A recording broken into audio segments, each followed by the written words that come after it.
Carmilla by J. Sheridan Le Fanu. Read by Elizabeth Klett.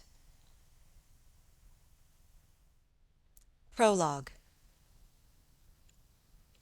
Upon a paper attached to the narrative which follows, Dr. Hesselius has written a rather elaborate note, which he accompanies with a reference to his essay on the strange subject which the manuscript illuminates. This mysterious subject he treats, in that essay, with his usual learning and acumen, and with remarkable directness and condensation. It will form but one volume of the series of that extraordinary man's collected papers. As I publish the case in this volume simply to interest the laity, I shall forestall the intelligent lady who relates it in nothing, and after due consideration I have determined, therefore, to abstain from presenting any précis of the learned doctor's reasoning, or extract from his statement on a subject which he describes as involving, not improbably, some of the profoundest arcana of our dual existence and its intermediates. I was anxious, on discovering this paper, to reopen the correspondence commenced by Dr. Hesselius so many years before, with a person so clever and careful as his informant seems to have been. Much to my regret, however, I found that she had died in the interval. She probably could have added little to the narrative which she communicates in the following pages, with, so far as I can pronounce, such conscientious particularity.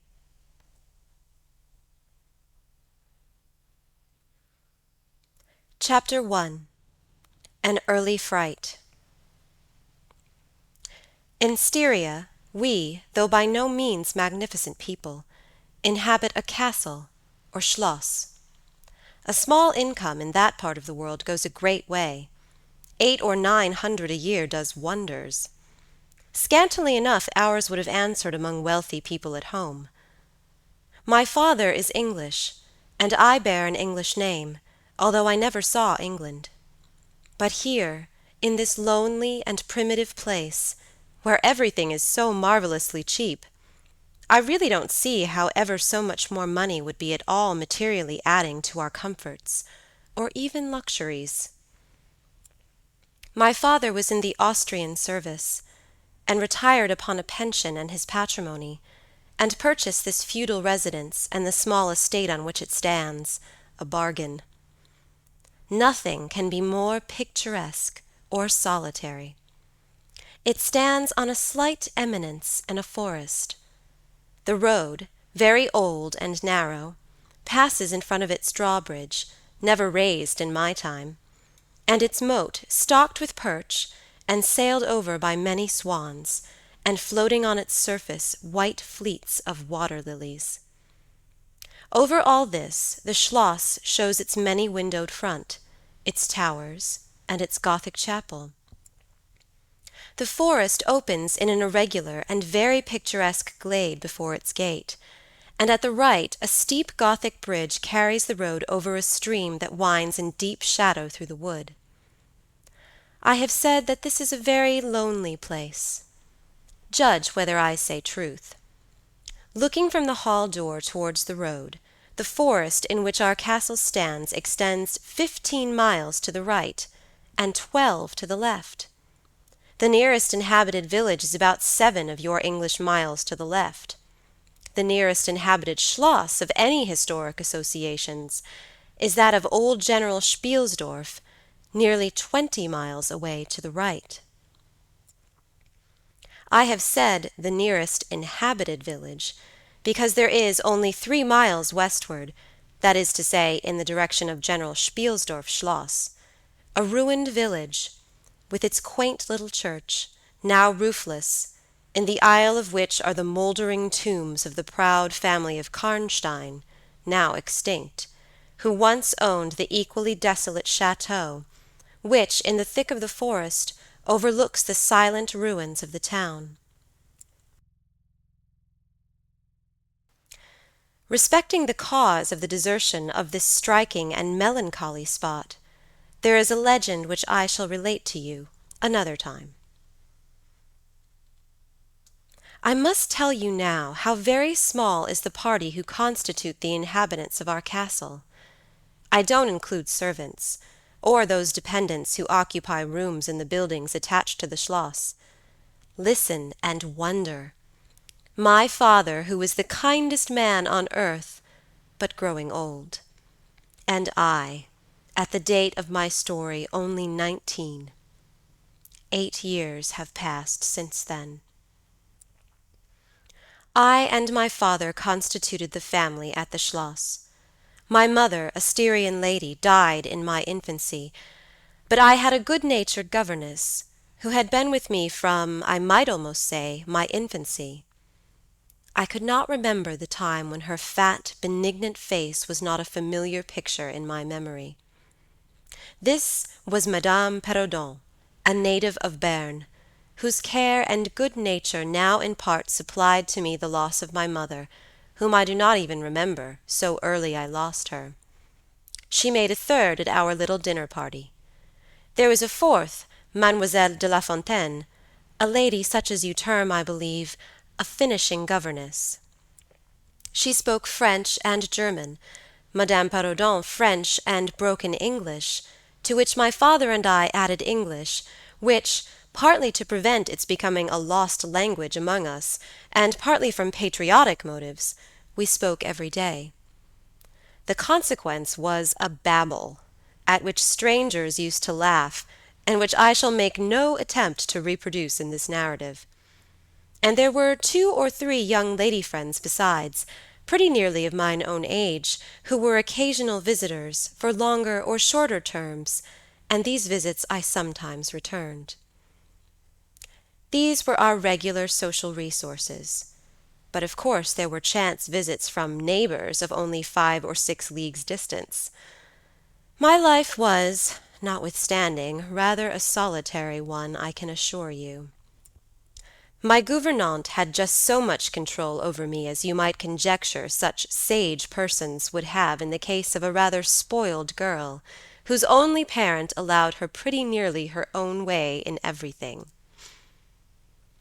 The first occurrence in my existence, which produced a terrible impression upon my mind, which, in fact, never has been effaced, was one of the very earliest incidents of my life which I can recollect. Some people will think it so trifling that it should not be recorded here. You will see, however, by and by, why I mention it.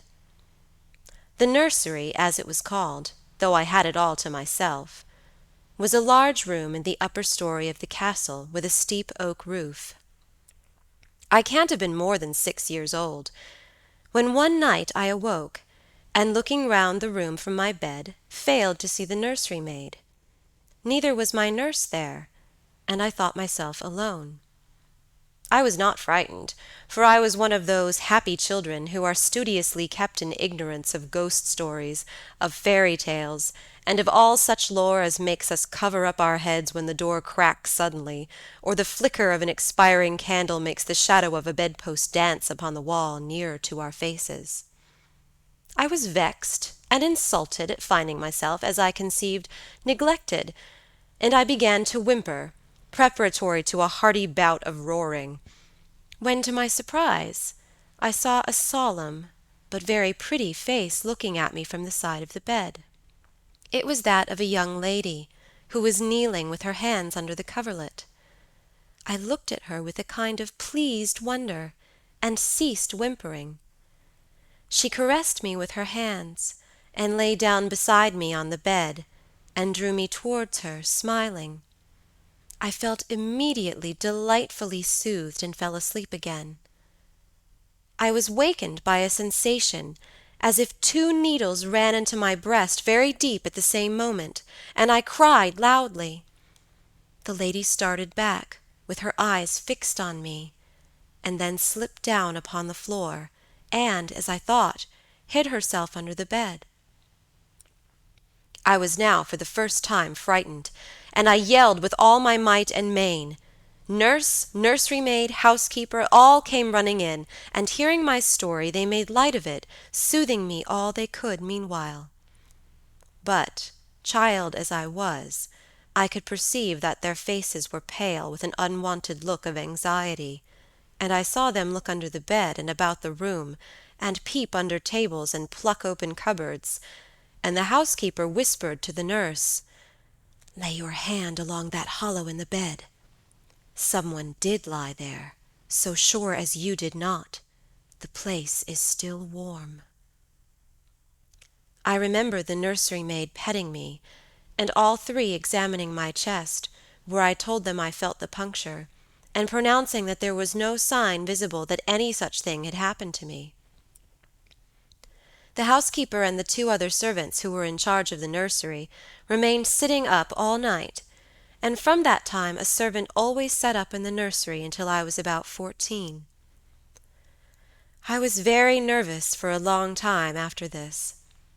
A doctor was called in. He was pallid and elderly. How well I remember his long, saturnine face, slightly pitted with smallpox, and his chestnut wig. For a good while, every second day, he came and gave me medicine, which of course I hated.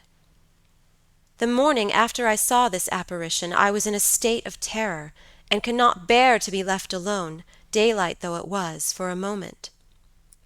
I remember my father coming up and standing at the bedside, and talking cheerfully, and asking the nurse a number of questions, and laughing very heartily at one of the answers, and patting me on the shoulder and kissing me, and telling me not to be frightened, that it was nothing but a dream and could not hurt me.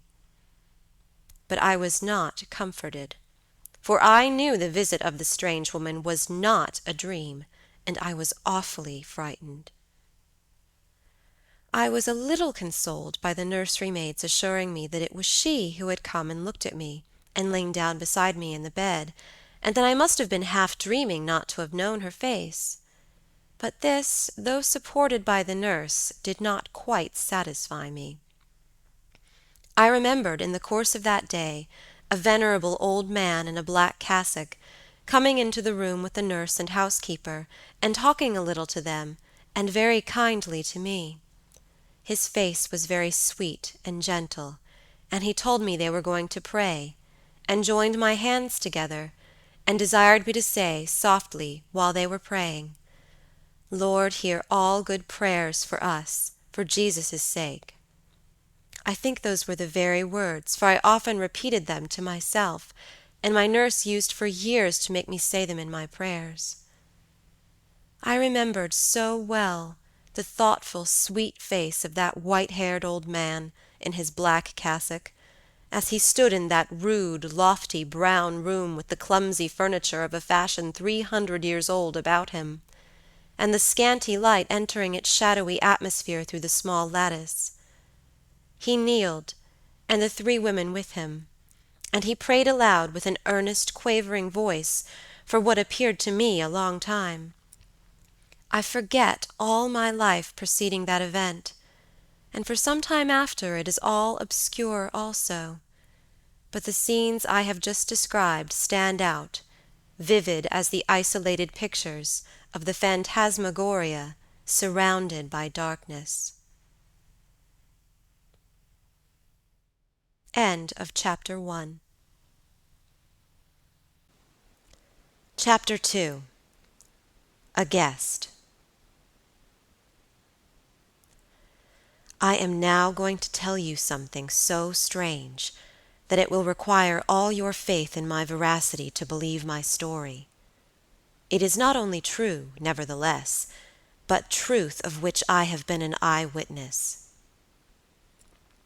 It was a sweet summer evening, and my father asked me, as he sometimes did, to take a little ramble with him along that beautiful forest vista which I have mentioned as lying in front of the Schloss. "General Spielsdorf cannot come to us so soon as I had hoped," said my father, as we pursued our walk. He was to have paid us a visit of some weeks, and we had expected his arrival next day.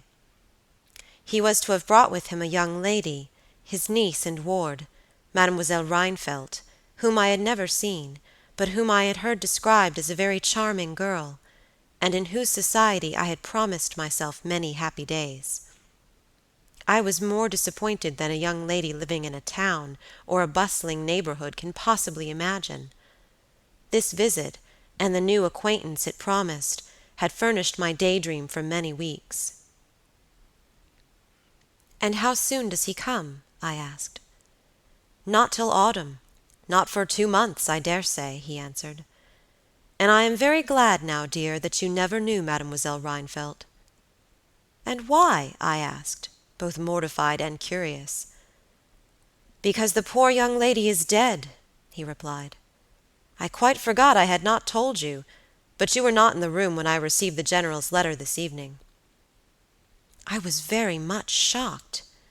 General Spielsdorf had mentioned in his first letter, 6 or 7 weeks before, that she was not so well as he would wish her, but there was nothing to suggest the remotest suspicion of danger.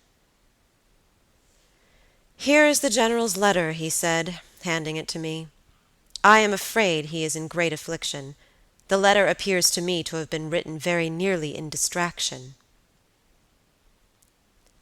We sat down on a rude bench, under a group of magnificent lime trees. The sun was setting with all its melancholy splendor behind the sylvan horizon, and the stream that flows beside our home, and passes under the steep old bridge I have mentioned, wound through many a group of noble trees, almost at our feet, reflecting in its current the fading crimson of the sky. General Spielsdorf's letter was so extraordinary, so vehement, and in some places so self-contradictory, that I read it twice over, the second time aloud to my father, and was still unable to account for it, except by supposing that grief had unsettled his mind. It said, "I have lost my darling daughter, for as such I loved her. During the last days of dear Bertha's illness I was not able to write to you. Before then I had no idea of her danger. I have lost her, and now learn all too late. She died in the peace of innocence, and in the glorious hope of a blessed futurity.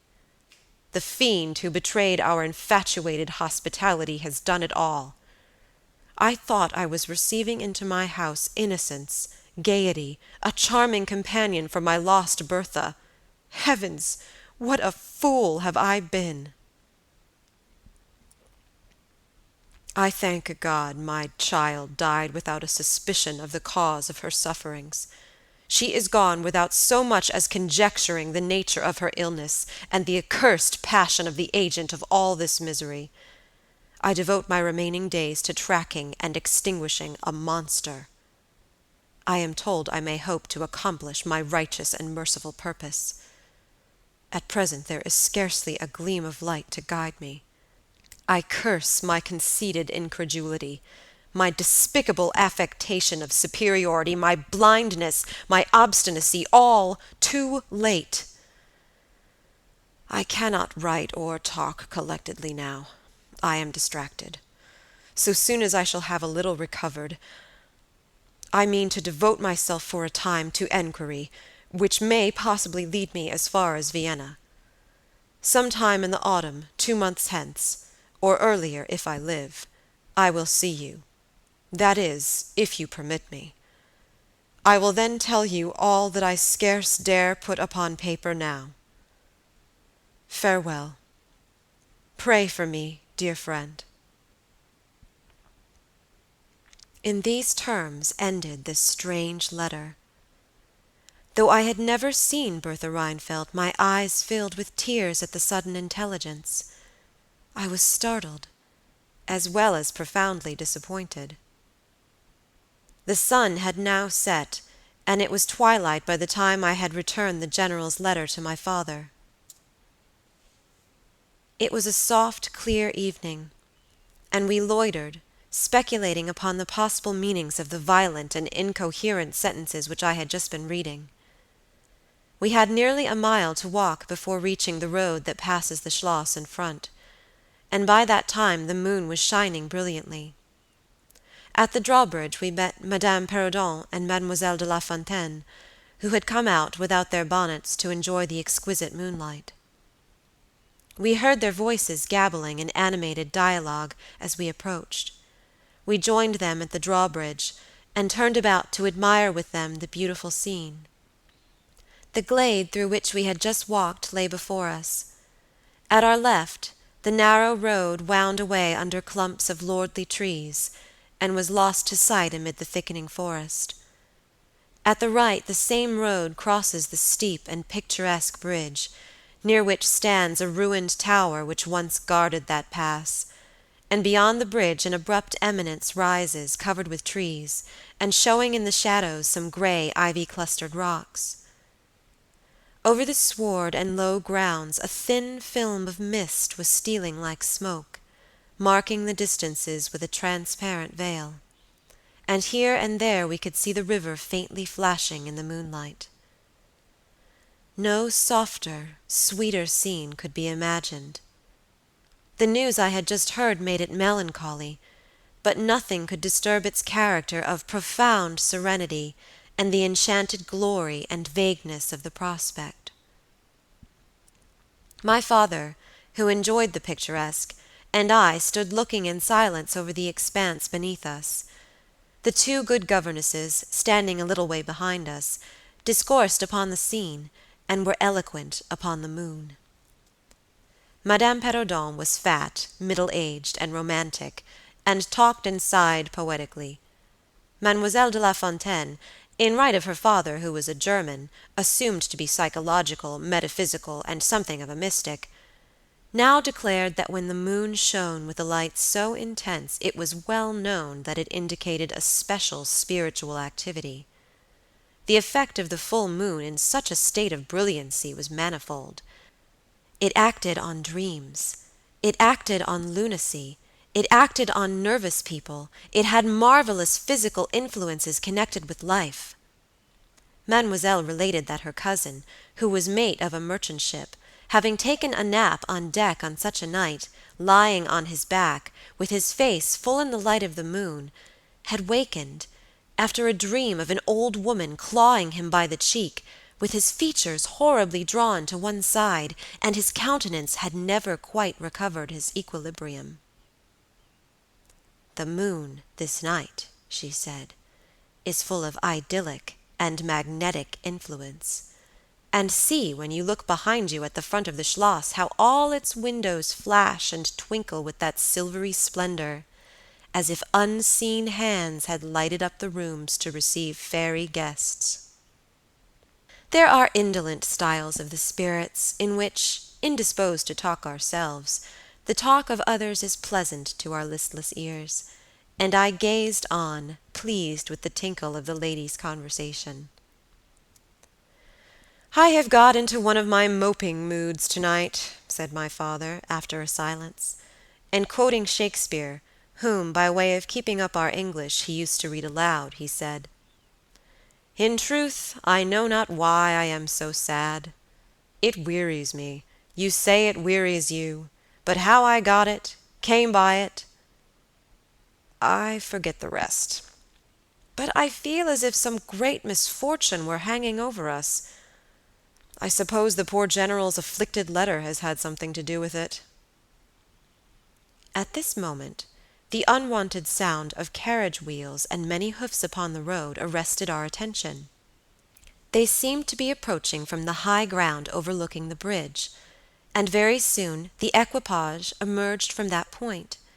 2 horsemen first crossed the bridge, then came a carriage drawn by 4 horses, and 2 men rode behind. It seemed to be the traveling carriage of a person of rank, and we were all immediately absorbed in watching that very unusual spectacle.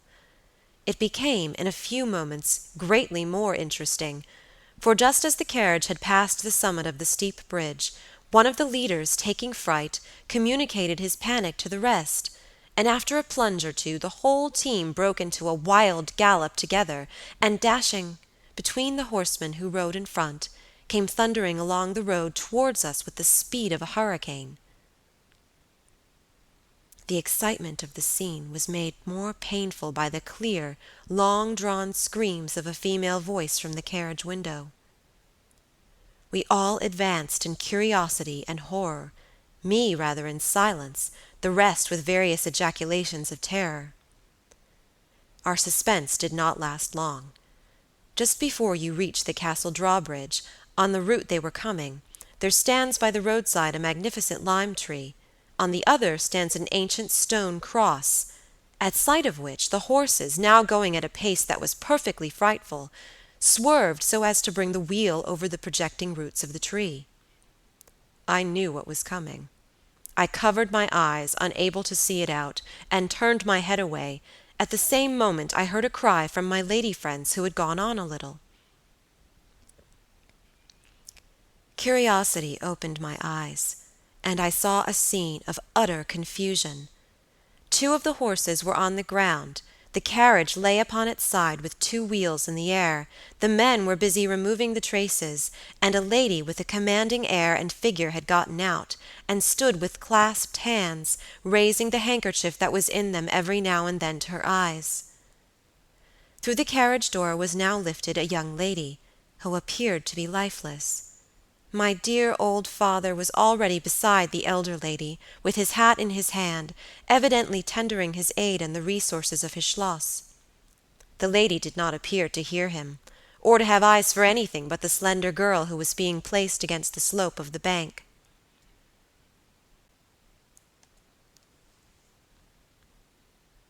I approached. The young lady was apparently stunned, but she was certainly not dead. My father, who piqued himself on being something of a physician, had just had his fingers on her wrist, and assured the lady, who declared herself her mother, that her pulse, though faint and irregular, was undoubtedly still distinguishable. The lady clasped her hands and looked upward, as if in a momentary transport of gratitude, but immediately she broke out again in that theatrical way which is, I believe, natural to some people. She was what is called a fine-looking woman for her time of life, and must have been handsome. She was tall, but not thin, and dressed in black velvet, and looked rather pale, but with a proud and commanding countenance, though now agitated strangely. "Who was ever being so born to calamity?" I heard her say, with clasped hands, as I came up. "Here am I, on a journey of life and death, in prosecuting which to lose an hour is possibly to lose all. My child will not have recovered sufficiently to resume her route for who can say how long?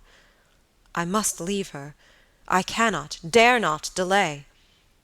How far on, sir, can you tell is the nearest village?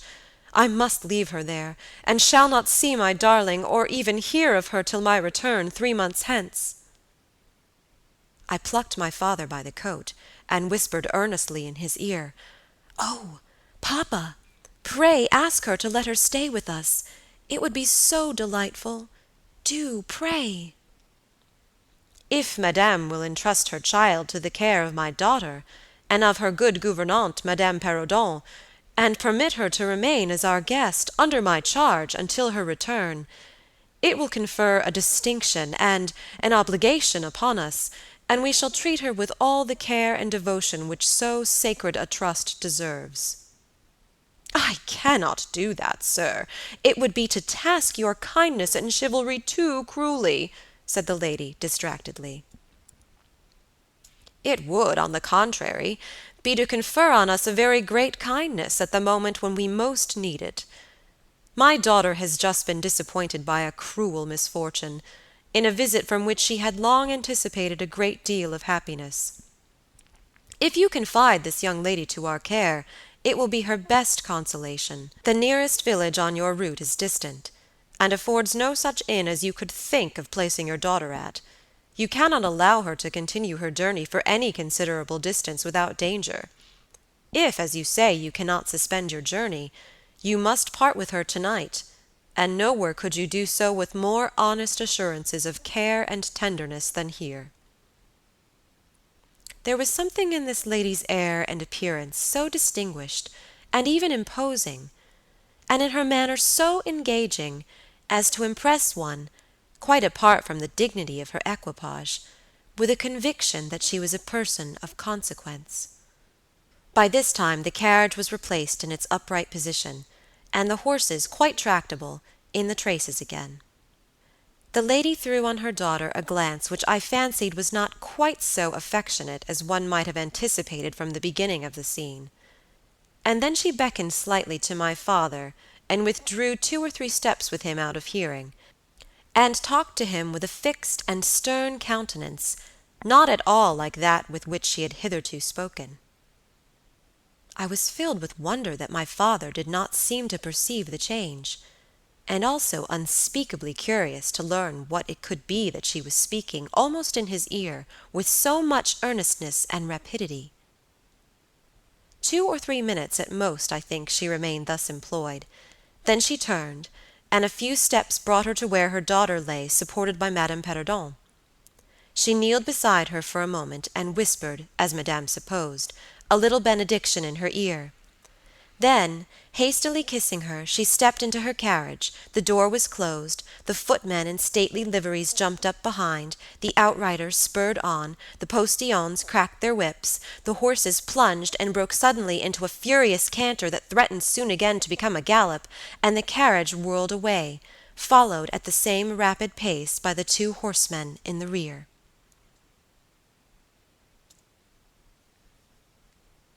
End of Chapter 2. Chapter 3. We compare notes. We followed the cortege with our eyes until it was swiftly lost to sight in the misty wood, and the very sound of the hoofs and the wheels died away in the silent night air. Nothing remained to assure us that the adventure had not been an illusion of a moment, but the young lady, who just at that moment opened her eyes. I could not see, for her face was turned from me, but she raised her head, evidently looking about her, and I heard a very sweet voice ask complainingly, "Where is Mamma?" Our good Madame Perrodon answered tenderly, and added some comfortable assurances. I then heard her ask, "Where am I? What is this place?" And after that she said, "I don't see the carriage. And Matska, where is she?" Madame answered all her questions in so far as she understood them, and gradually the young lady remembered how the misadventure came about, and was glad to hear that no one in or in attendance on the carriage was hurt, and on learning that her mamma had left her here till her return in about 3 months, she wept.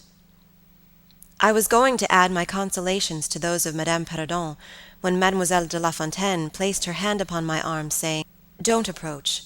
One at a time is as much as she can at present converse with. A very little excitement would possibly overpower her now." As soon as she is comfortably in bed, I thought, I will run up to her room and see her. My father, in the meantime, had sent a servant on horseback for the physician, who lived about 2 leagues away, and a bedroom was being prepared for the young lady's reception. The stranger now rose, and leaning on Madame's arm, walked slowly over the drawbridge and into the castle gate. In the hall, servants waited to receive her, and she was conducted forthwith to her room. The room we usually sat in, as our drawing-room is long, having 4 windows, that looked over the moat and the drawbridge, upon the forest scene I have just described. It is furnished in old carved oak, with large carved cabinets, and the chairs are cushioned with crimson Utrecht velvet. The walls are covered with tapestry, and surrounded with great gold frames, the figures being as large as life, in ancient and very curious costume, and the subjects represented are hunting, hawking, and generally festive. It is not too stately to be extremely comfortable, and here we had our tea, for with his usual patriotic leanings he insisted that the national beverage should make its appearance regularly with our coffee and chocolate. We sat here this night, and with candles lighted, were talking over the adventure of the evening. Madame Perrodon and Mademoiselle de La Fontaine were both part of our party. The young stranger had hardly lain down in her bed when she sank into a deep sleep, and those ladies had left her in the care of a servant. "How do you like our guest?" I asked, as soon as Madame entered. "Tell me all about her." "I like her extremely," answered Madame. "She is, I almost think, the prettiest creature I ever saw. About your age, and so gentle and nice." "She is absolutely beautiful," threw in Mademoiselle, who had peeped for a moment into the stranger's room. "And such a sweet voice," added Madame Perrodon. "Did you remark a woman in the carriage after it was set up again who did not get out?" inquired Mademoiselle, "but only looked from the window?" "No, we had not seen her." Then she described a hideous black woman, with a sort of colored turban on her head, and who was gazing all the time from the carriage window, nodding and grinning derisively toward the ladies, with gleaming eyes and large white eyeballs, and her teeth set as if in fury. "Did you remark what an ill-looking pack of men the servants were?" asked Madame. "Yes," said my father, who had just come in, "ugly, hang-dog-looking fellows as ever I beheld in my life. I hope they mayn't rob the poor lady in the forest. They are clever rogues, however. They got everything to rights in a minute." "I dare say they are worn out with too long traveling," said Madame. "Besides looking wicked, their faces were so strangely lean, and dark, and sullen. I am very curious, I own, but I dare say the young lady will tell you all about it tomorrow if she is sufficiently recovered." "I don't think she will," said my father, with a mysterious smile, and a little nod of his head as if he knew more about it than he cared to tell us. This made us all the more inquisitive as to what had passed between him and the lady in black velvet, in the brief but earnest interview that had immediately preceded her departure. We were scarcely alone when I entreated him to tell me. He did not need much pressing. "There is no particular reason why I should not tell you. She expressed a reluctance to trouble us with the care of her daughter, saying she was in delicate health, and nervous, but not subject to any kind of seizure, she volunteered that, nor to any illusion, being, in fact, perfectly sane." "How very odd to say all that," I interpolated. "It was so unnecessary." "At all events, it was said," he laughed, "and as you wish to know all that passed, which was very little indeed, I tell you. She then said, 'I am making a long journey of vital importance,' she emphasized the word, 'rapid and secret. I shall return for my child in 3 months. In the meantime she will be silent as to who we are, whence we come, and whither we are traveling.' That is all she said. She spoke very pure French. When she said the word 'secret,' she paused for a few seconds, looking sternly, her eyes fixed on mine. I fancy she makes a great point of that. You saw how quickly she was gone. I hope I have not done a very foolish thing in taking charge of the young lady." For my part, I was delighted. I was longing to see and talk to her, and only waiting till the doctor should give me leave. You who live in towns can have no idea how great an event the introduction of a new friend is in such a solitude as surrounded us.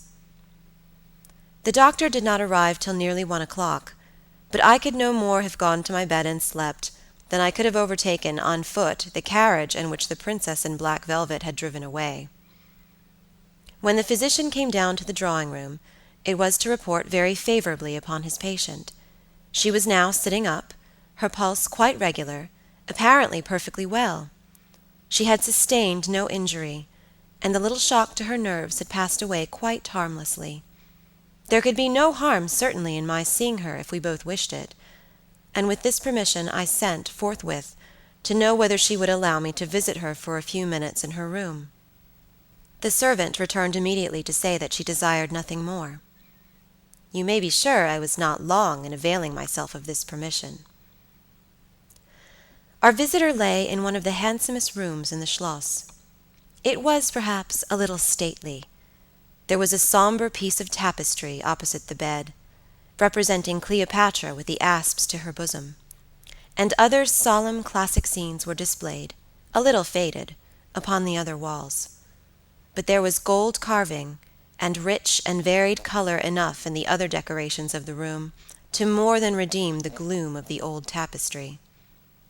There were candles at the bedside. She was sitting up, her slender, pretty figure enveloped in the soft silk dressing-gown, embroidered with flowers and lined with thick quilted silk, which her mother had thrown over her feet as she lay on the ground. What was it that, as I reached the bedside and had just begun my little greeting, struck me dumb in a moment, and made me recoil a step or two from before her?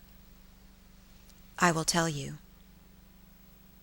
I saw the very face which had visited me in my childhood at night, and which remained so fixed in my memory, and on which I had for so many years so often ruminated with horror, when no one suspected of what I was thinking. It was pretty, even beautiful, and when I first beheld it, wore the same melancholy expression. But this almost instantly lighted into a strange fixed smile of recognition. There was a silence of fully a minute, and then at length she spoke. I could not. "How wonderful!" she exclaimed. "12 years ago I saw your face in a dream, and it has haunted me ever since." "Wonderful indeed!" I repeated, overcoming with an effort the horror that had for a time suspended my utterances. 12 years ago, in vision or reality, I certainly saw you. I could not forget your face. It has remained before my eyes ever since." Her smile had softened.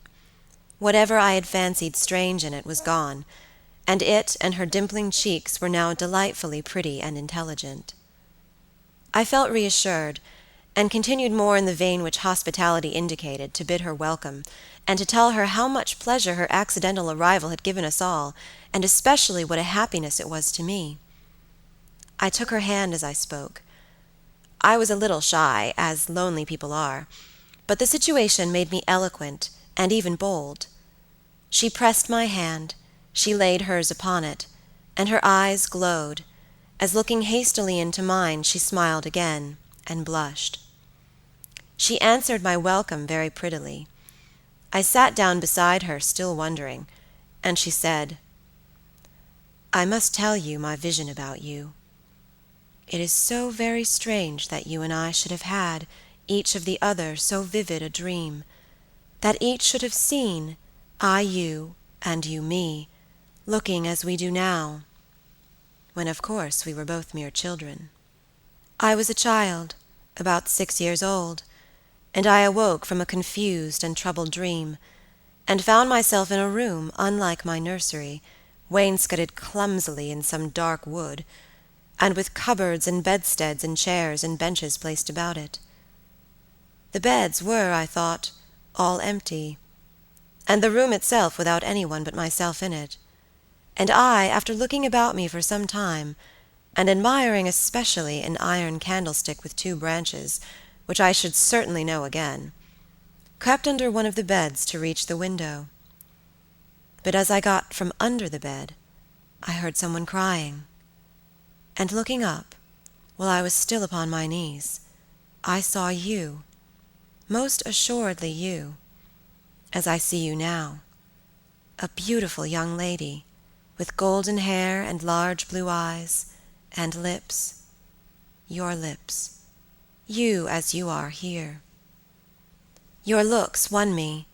I climbed on the bed and put my arms about you, and I think we both fell asleep. I was aroused by a scream. You were sitting up, screaming. I was frightened, and slipped down upon the ground, and it seemed to me lost consciousness for a moment, and when I came to myself I was again in my nursery at home. Your face I have never forgotten since. I could not be misled by the mere resemblance. You are the lady whom I saw then. It was now my turn to relate my corresponding vision, which I did to the undisguised wonder of my new acquaintance. I don't know which should be most afraid of the other, she said again, smiling. If you were less pretty, I think I should be very much afraid of you. But being as you are, and you and I both so young, I feel only that I have made your acquaintance 12 years ago, and have already a right to your intimacy. At all events, it does seem as if we were destined from our earliest childhood to be friends. I wonder whether you feel as strangely drawn towards me as I do to you. I have never had a friend. Shall I find one now?" She sighed, and her fine dark eyes gazed passionately on me. Now the truth is, I felt rather unaccountably towards the beautiful stranger. I did feel, as she said, drawn towards her, but there was also something of repulsion. In this ambiguous feeling, however, the sense of attraction immensely prevailed. She interested and won me. She was so beautiful, and so indescribably engaging. I perceived now something of languor and exhaustion stealing over her, and hastened to bid her good night. "The doctor thinks," I added, "that you ought to have a maid sit up with you tonight. One of ours is waiting, and you will find her a very useful and quiet creature." "How kind of you! But I could not sleep. I never could with an attendant in the room. I shan't require any assistance. And shall I confess my weakness? I am haunted with a terror of robbers. Our house was robbed once, and 2 servants murdered, so I always lock my door. It has become a habit. And you look so kind, I know you will forgive me. I see there is a key in the lock." She held me close in her pretty arms for a moment, and whispered in my ear, "Good night, darling. It is very hard to part with you, but good night. Tomorrow, but not early, I shall see you again." She sank back on the pillow with a sigh, and her fine eyes followed me with a fond and melancholy gaze, and she murmured again, "Good night, dear friend." Young people like, and even love, on impulse. I was flattered by the evident, though as yet undeserved, fondness she showed me. I liked the confidence with which she at once received me. She was determined that we should be very near friends. Next day came, and we met again. I was delighted with my companion, that is to say, in many respects. Her looks lost nothing in daylight. She was most certainly the most beautiful creature I had ever seen, and the unpleasant remembrance of the face presented in my early dream had lost the effect of the first unexpected recognition. She confessed that she had experienced a similar shock on seeing me, and precisely the same faint antipathy that had mingled with my admiration of her. We now laughed together over our momentary horrors. End of Chapter 3. Chapter 4. Her habits. A saunter. I told you that I was charmed with her in most particulars. There were some that did not please me so well. She was above the middle height of women. I shall begin by describing her. She was slender and wonderfully graceful, except that her movements were languid, very languid. Indeed, there was nothing in her appearance to indicate an invalid. Her complexion was rich and brilliant, her features were small and beautifully formed, her eyes large, dark, and lustrous. Her hair was quite wonderful. I never saw hair so magnificently thick and long when it was down about her shoulders. I have often placed my hands under it and laughed with wonder at its weight. It was exquisitely fine and soft, and in color a rich, very dark brown, with something of gold. I loved to let it down, tumbling with its own weight, as in her room she lay back in her chair talking in her sweet low voice. I used to fold and braid it, and spread it out and play with it. Heavens, if I had but known all. I said there were particulars which did not please me. I have told you that her confidence won me the first night I saw her, but I found that she exercised with respect to herself, her mother, her history, everything, in fact, connected with her life, plans, and people, an ever wakeful reserve. I dare say I was unreasonable. Perhaps I was wrong. I dare say I ought to have respected the solemn injunction laid upon my father by the stately lady in black velvet. But curiosity is a restless and unscrupulous passion, and no one girl can endure with patience that hers should be baffled by another. What harm could it do anyone to tell me what I so ardently desired to know? Had she no trust in my good sense or honor? Why would she not believe me when I assured her so solemnly that I would not divulge one syllable of what she told me to any mortal breathing? There was a coldness, it seemed to me, beyond her years, in her smiling, melancholy, persistent refusal to afford me the least ray of light. I cannot say we quarreled upon this point, for she would not quarrel upon any. It was, of course, very unfair of me to press her, very ill-bred, but really I could not help it, and I might just as well have let it alone. What she did tell me amounted, in my unconscionable estimation, to nothing. It was all summed up in 3 very vague disclosures. First, her name was Carmilla. Second, her family was very ancient and noble. Third, her home lay in the direction of the west. She would not tell me the name of her family, nor their armorial bearings, nor the name of their estate, nor even that of the country they lived in. You are not to suppose that I worried her incessantly on these subjects. I watched opportunity, and rather insinuated than urged my inquiries. Once or twice, indeed, I did attack her more directly, but no matter what my tactics, utter failure was invariably the result. Reproaches and caresses were all lost upon her. But I must add this, that her evasion was conducted with so pretty a melancholy and deprecation, with so many and even passionate declarations of her liking for me, and trust in my honor, and with so many promises that I should at last know all, that I could not find it in my heart long to be offended with her.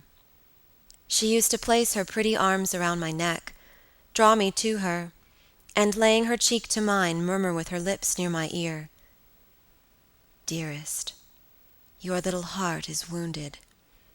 Think me not cruel because I obey the irresistible law of my strength and weakness. If your dear heart is wounded, my wild heart bleeds with yours. In the rapture of my enormous humiliation, I live in your warm life, and you shall die, sweetly die into mine.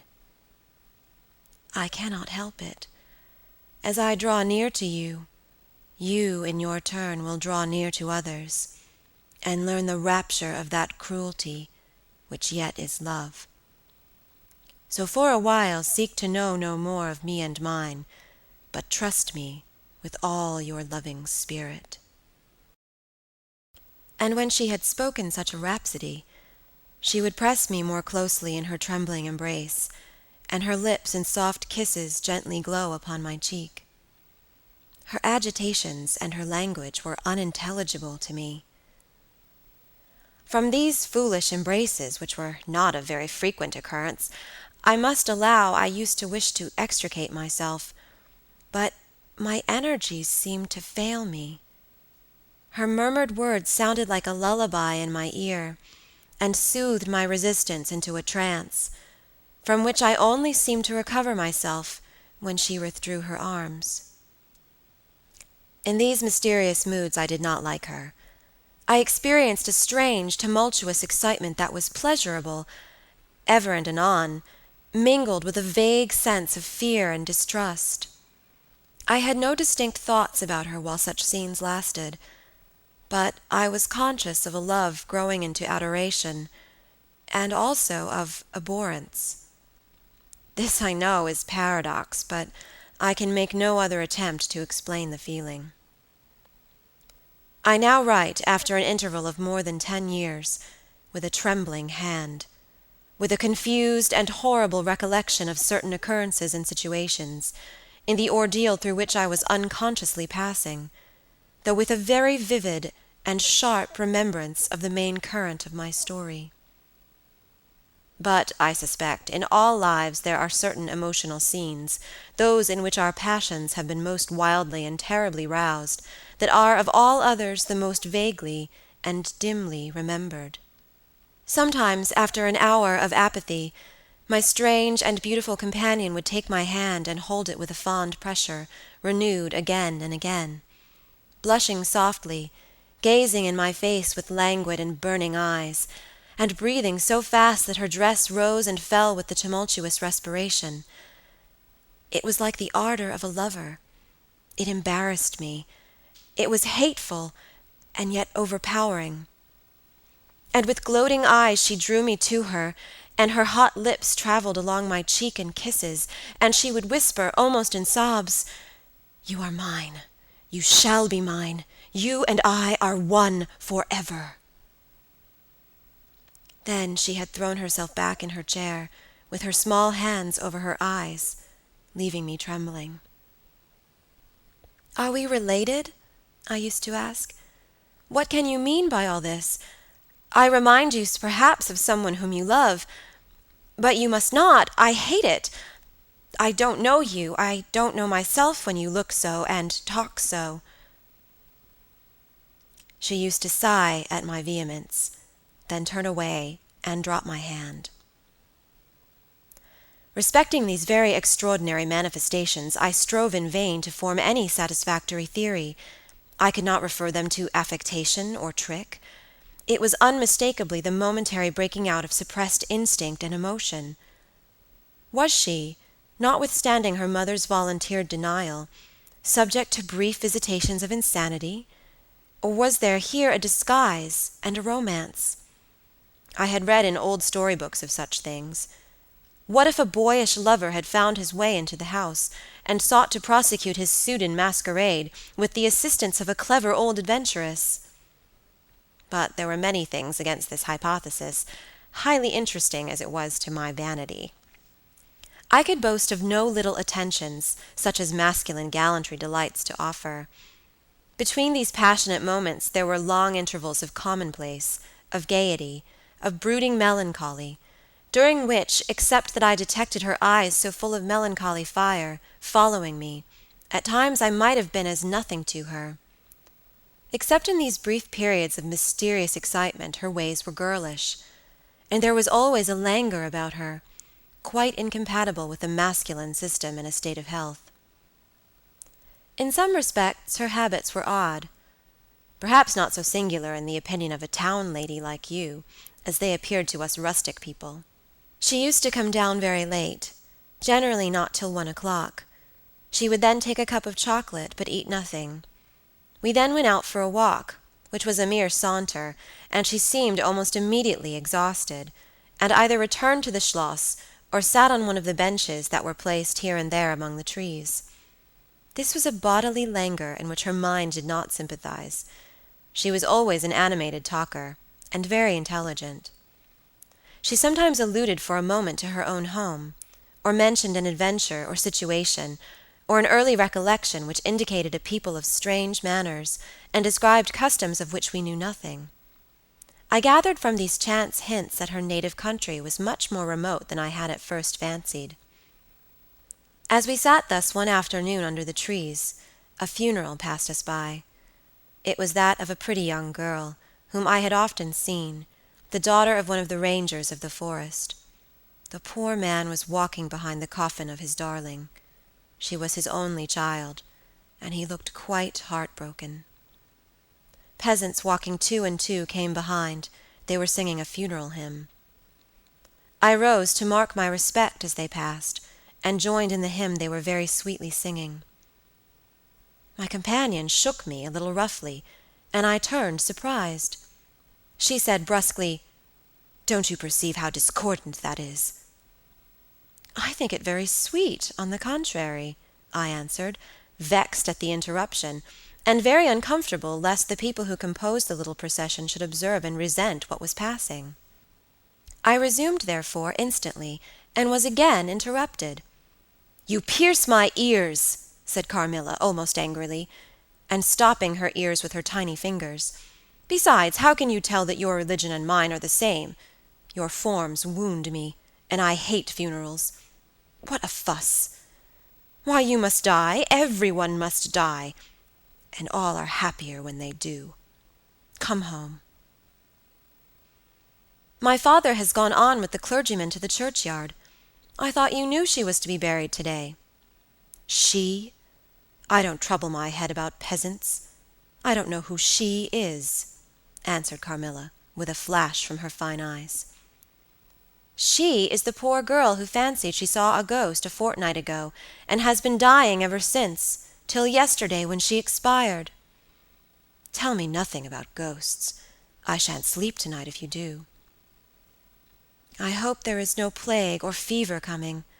All this looks very like it," I continued. "The swineherd's young wife died only a week ago, and she thought something seized her by the throat as she lay in her bed, and nearly strangled her. Papa says some horrible fancies do accompany some forms of fever. She was quite well the day before. She sank afterwards, and died before a week." "Well, her funeral is over, I hope, and her hymn sung, and our ears shan't be tortured with that discord and jargon. Oh, it has made me nervous. Sit down here, beside me. Sit close. Hold my hand. Press it hard. Hard. Harder." We had moved a little back, and had come to another seat. She sat down.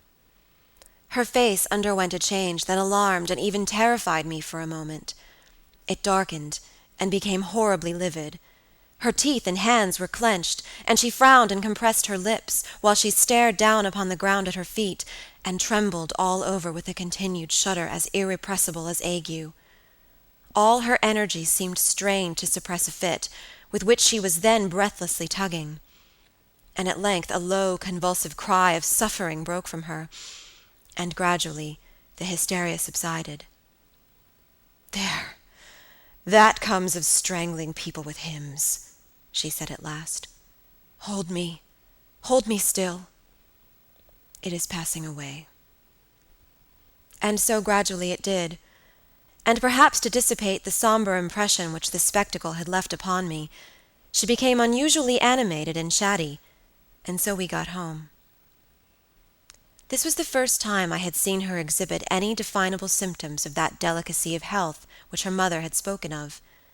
It was the first time also I had seen her exhibit anything like temper. Both passed away like a summer cloud, and never but once afterwards did I witness on her part a momentary sign of anger. I will tell you how it happened. She and I were looking out of one of the long drawing-room windows, when there entered the courtyard over the drawbridge the figure of a wanderer whom I knew very well. He used to visit the Schloss generally twice a year. It was the figure of a hunchback, with the sharp, lean features that generally accompany deformity. He wore a pointed black beard, and he was smiling from ear to ear, showing his white fangs. He was dressed in buff, black, and scarlet, and crossed with more straps and belts than I could count, from which hung all manner of things. Behind he carried a magic lantern, and 2 boxes which I well knew, in one of which was a salamander, and the other a mandrake. These monsters used to make my father laugh. They were compounded of parts of monkeys, parrots, squirrels, fish, and hedgehogs, dried and stitched together with great neatness and startling effect. He had a fiddle, a box of conjuring apparatus, a pair of foils and masks attached to his belt, several other mysterious cases dangling about him, and a black staff with copper ferrules in his hand. His companion was a rough, spare dog that followed at his heels, but stopped short, suspiciously, at the drawbridge, and in a little while began to howl dismally. In the meantime, the mountebank, standing in the midst of the courtyard, raised his grotesque hat and made us a very ceremonious bow, paying his compliments very volubly in execrable French, and German not much better. Then, disengaging his fiddle, he began to scrape a lively air to which he sang with a merry discord, dancing with ludicrous airs and activity that made me laugh in spite of the dog's howling.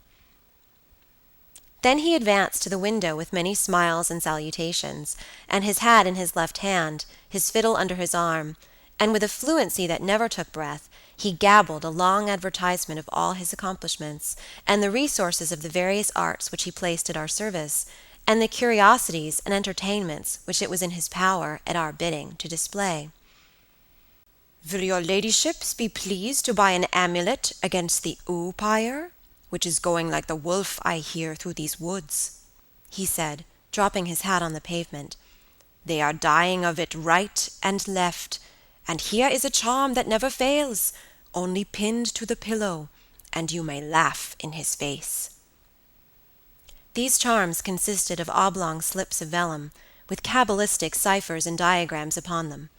Carmilla instantly purchased one, and so did I. He was looking up, and we were smiling down upon him, amused. At least I can answer for myself. His piercing black eye, as he looked up in our faces, seemed to detect something that fixed for a moment his curiosity. In an instant he unrolled a leather case, full of all manner of odd little steel instruments. "See here, my lady," he said, displaying it and addressing me. "I profess, among other things less useful, the art of dentistry." "Plague take the dog!" he interpolated. "Silence, beast! He howls so that your ladyships can scarcely hear a word." "Your noble friend, the young lady at your right, has the sharpest tooth, long, thin, pointed, like an awl, like a needle. With my sharp and long sight, as I look up, I have seen it distinctly. Now, if it happens to hurt the young lady, and I think it must, here am I. Here are my file, my punch, my nippers. I will make it round and blunt, if her ladyship pleases. No longer the tooth of a fish, but of a beautiful young lady as she is. Hey, is the young lady displeased? Have I been too bold? Have I offended her?" The young lady, indeed, looked very angry as she drew back from the window. "How dare that mountebank insult us so? Where is your father? I shall demand redress from him. My father would have had the wretch tied up to the pump and flogged with a cart-whip and burnt to the bones with the cattle-brand." She retired from the window a step or two, and sat down, and had hardly lost sight of the offender, when her wrath subsided as suddenly as it had risen, and she gradually recovered her usual tone, and seemed to forget the little hunchback and his follies. My father was out of spirits that evening. On coming in, he told us that there had been another case, very similar to the two fatal ones which had lately occurred. The sister of a young peasant on his estate, only a mile away, was very ill, had been, as she described it, attacked very nearly in the same way, and was now slowly but steadily sinking. "All this," said my father, "is strictly referable to natural causes. These poor people infect one another with their superstitions, and so repeat in imagination the images of terror that have infested their neighbors." "But that very circumstance frightens one horribly," said Carmilla. "How so?" inquired my father. "I am so afraid of fancying I see such things. I think it would be as bad as reality." "We are in God's hands. Nothing can happen without His permission, and all will end well for those who love Him. He is our faithful Creator. He has made us all, and will take care of us."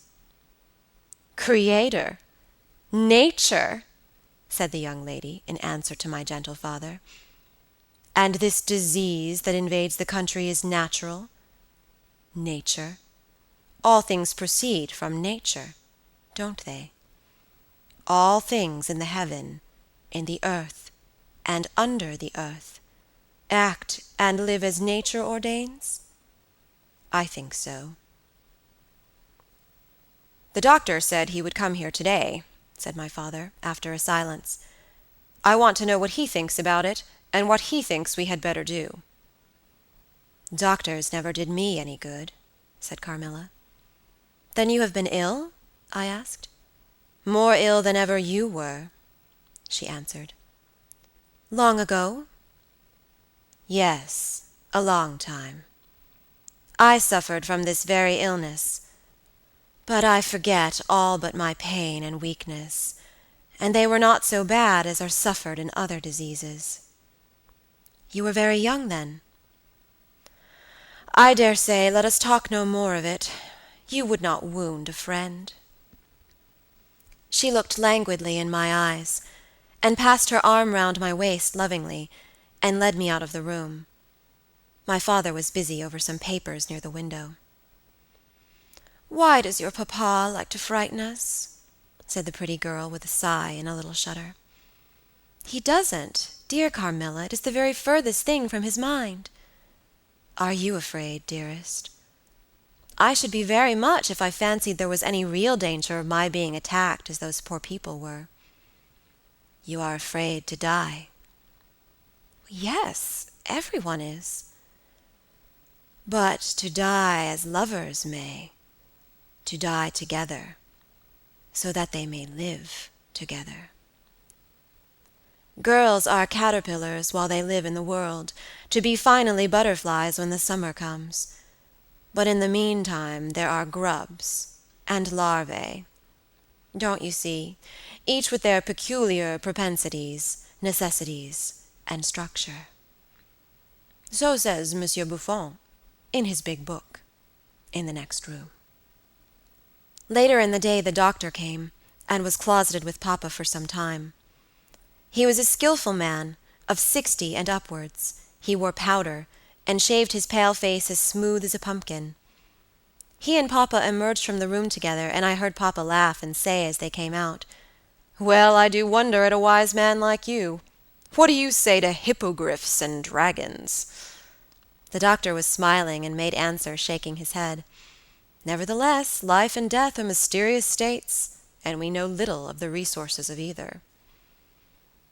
And they walked on, and I heard no more. I did not then know what the doctor had been broaching, but I think I guess it now.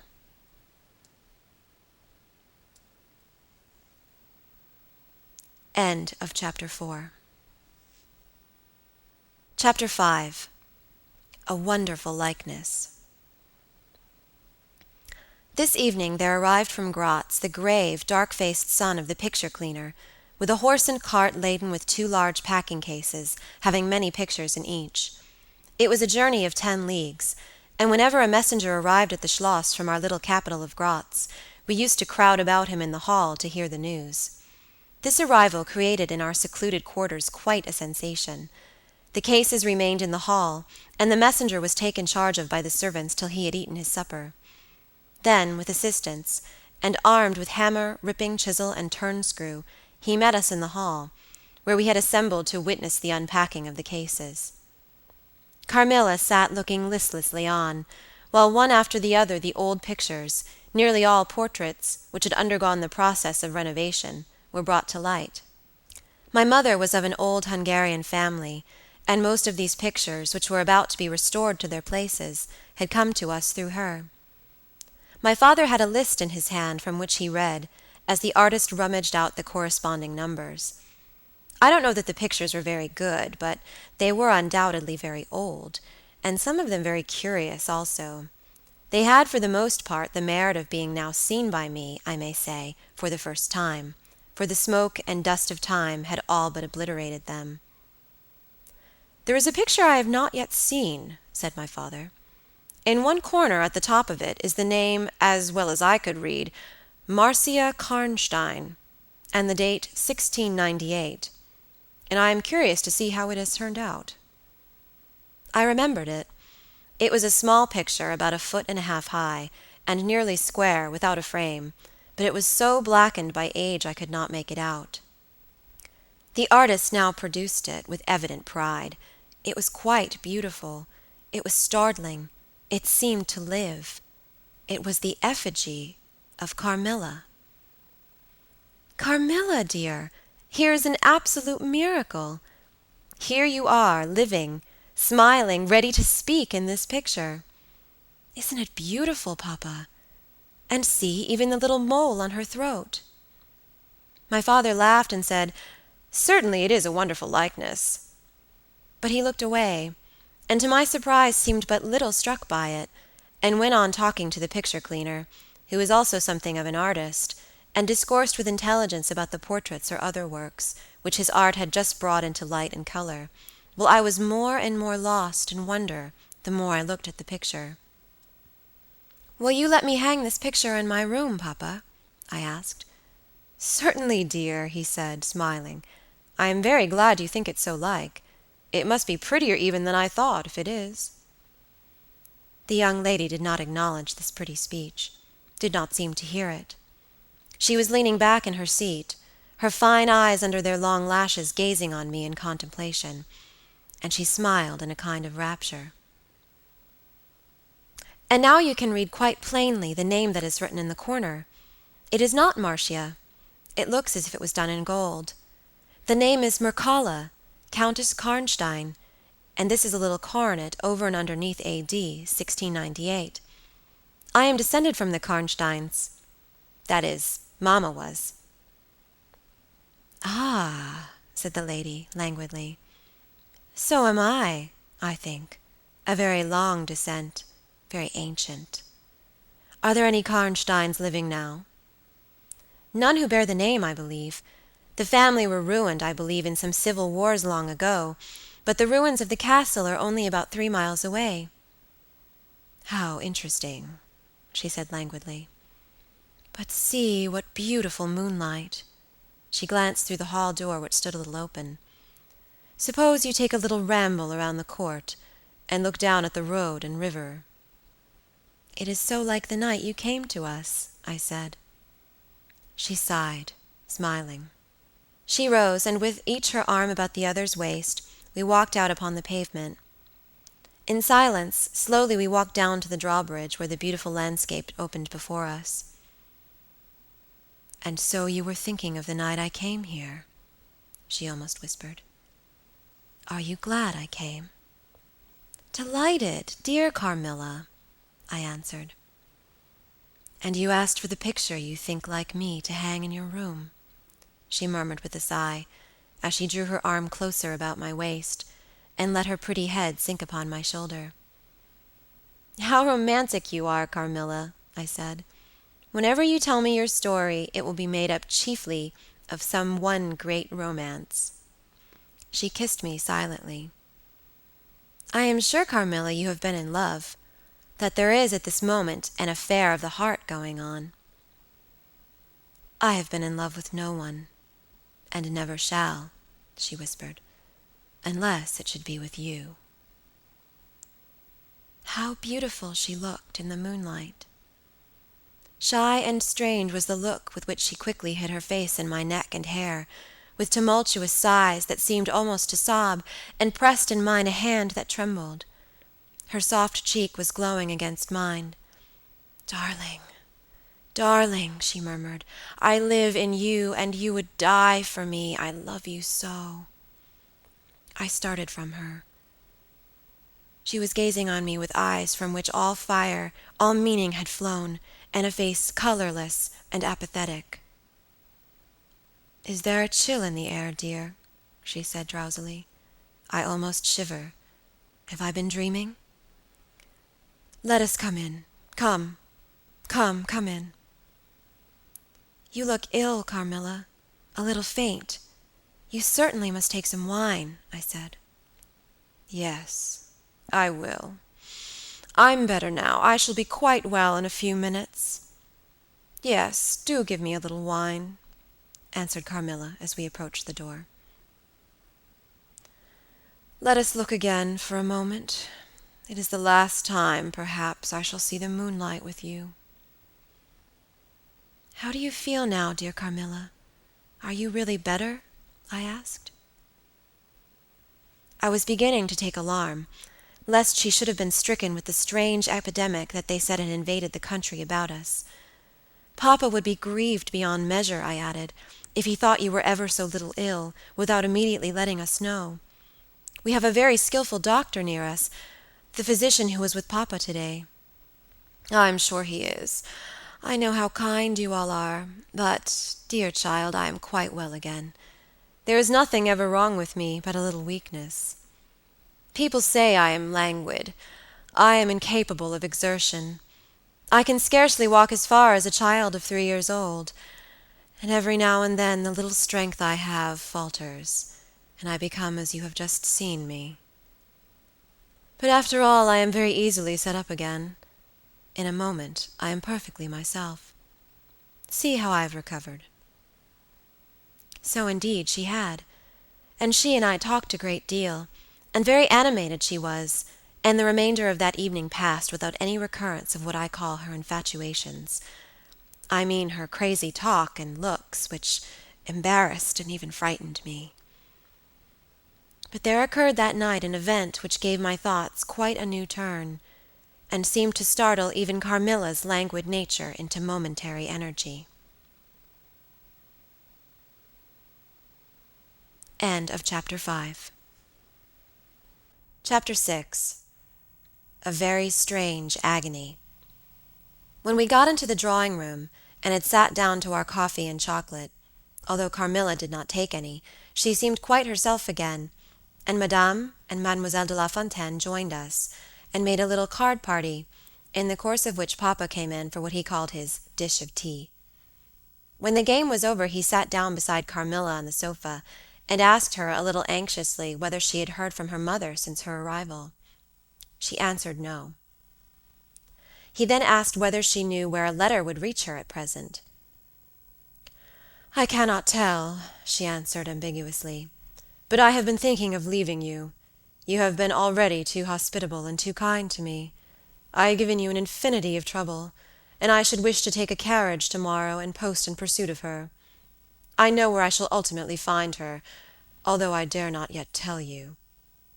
"But you must not dream of any such thing," exclaimed my father, to my great relief. "We can't afford to lose you so, and I won't consent to your leaving us except under the care of your mother, who was so good as to consent to your remaining with us till she herself should return. I should be quite happy if I knew that you heard from her, but this evening the accounts of the progress of the mysterious disease that has invaded our neighborhood grow even more alarming. And my beautiful guest, I do feel the responsibility, unaided by advice from your mother, very much. But I shall do my best, and one thing is certain, that you must not think of leaving us without her distinct direction to that effect. We should suffer too much in parting from you to consent to it easily." "Thank you, sir, 1,000 times for your hospitality," she answered, smiling bashfully. "You have all been too kind to me. I have seldom been so happy in all my life before, as in your beautiful chateau, under your care, and in the society of your dear daughter." So he gallantly, in his old-fashioned way, kissed her hand, smiling and pleased at her little speech. I accompanied Carmilla as usual to her room, and sat and chatted with her while she was preparing for bed. "Do you think," I said at length, "that you will ever confide fully in me?" She turned round, smiling, but made no answer, only continued to smile on me. "You won't answer that?" I said. "You can't answer pleasantly. I ought not to have asked you." "You are quite right to ask me that, or anything. You do not know how dear you are to me, or you could not think any confidence too great to look for. But I am under vows, know none half so awfully, and I dare not tell my story yet, even to you. The time is very near when you shall know everything. You will think me cruel, very selfish, but love is always selfish. The more ardent, the more selfish. How jealous I am, you cannot know. You must come with me, loving me, to death, or else hate me, and still come with me, and hating me through death, and after. There is no such word as indifference in my apathetic nature."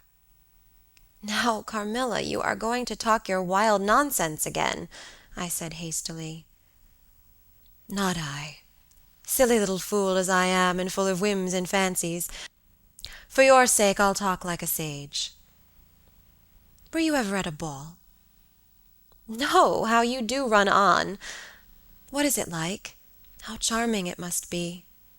"I almost forget it is years ago." I laughed. "You are not so old. Your first ball can hardly be forgotten yet."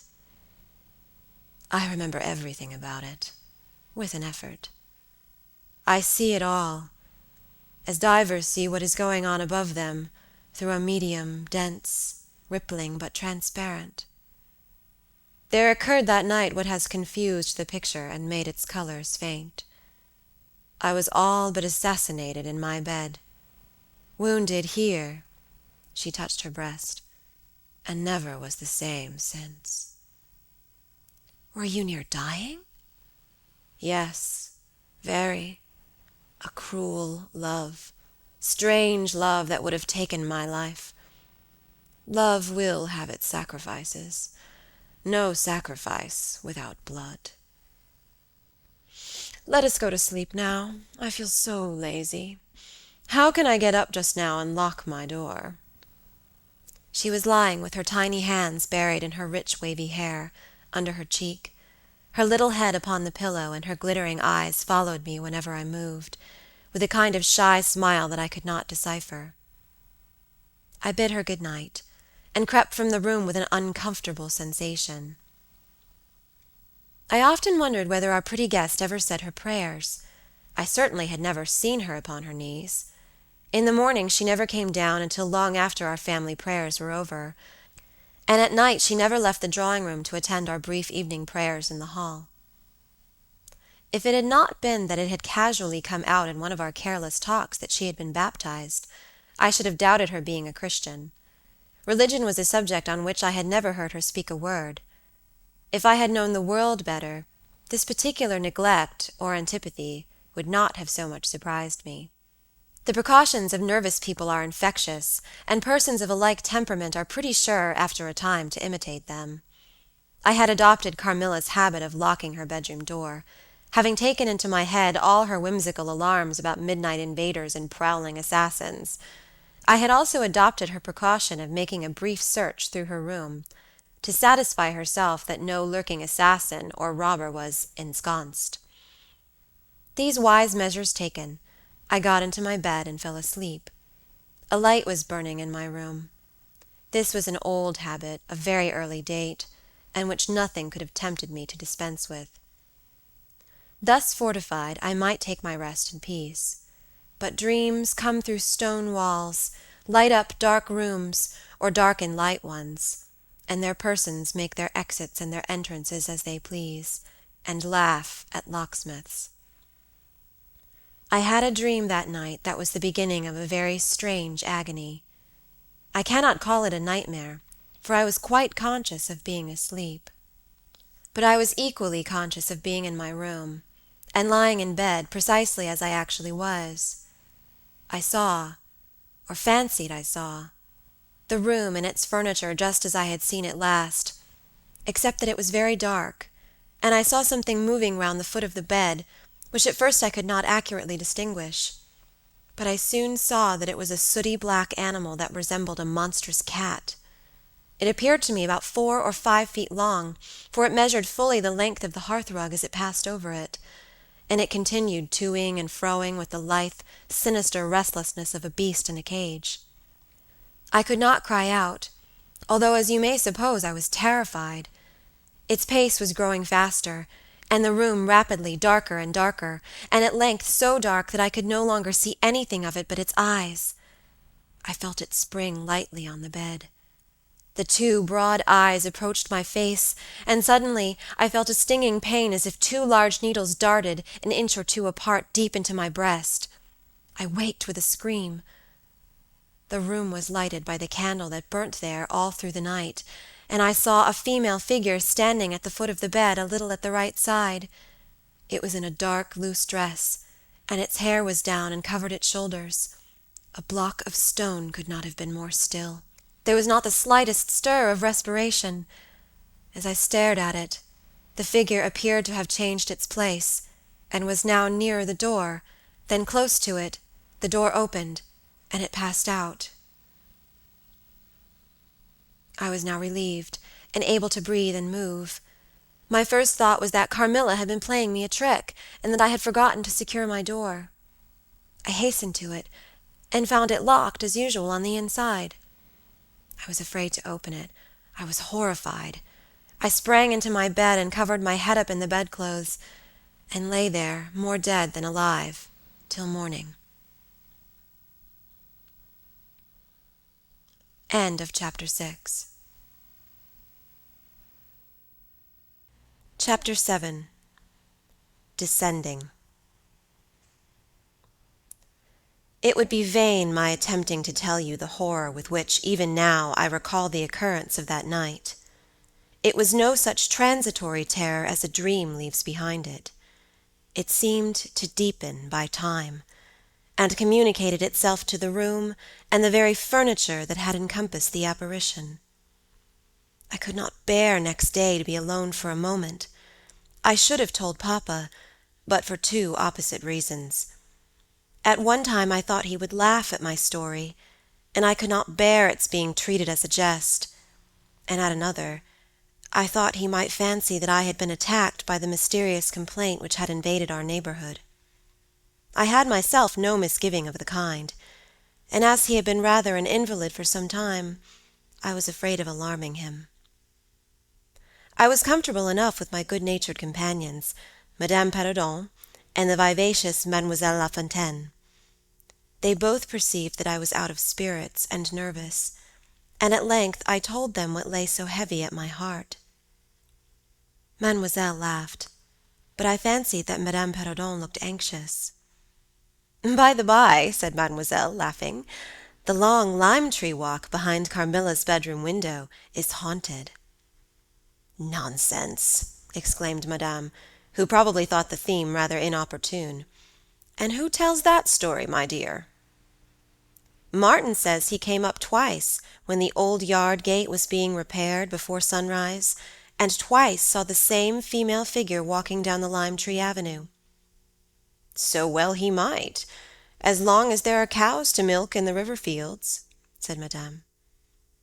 "I dare say, but Martin chooses to be frightened, and never did I see fool more frightened."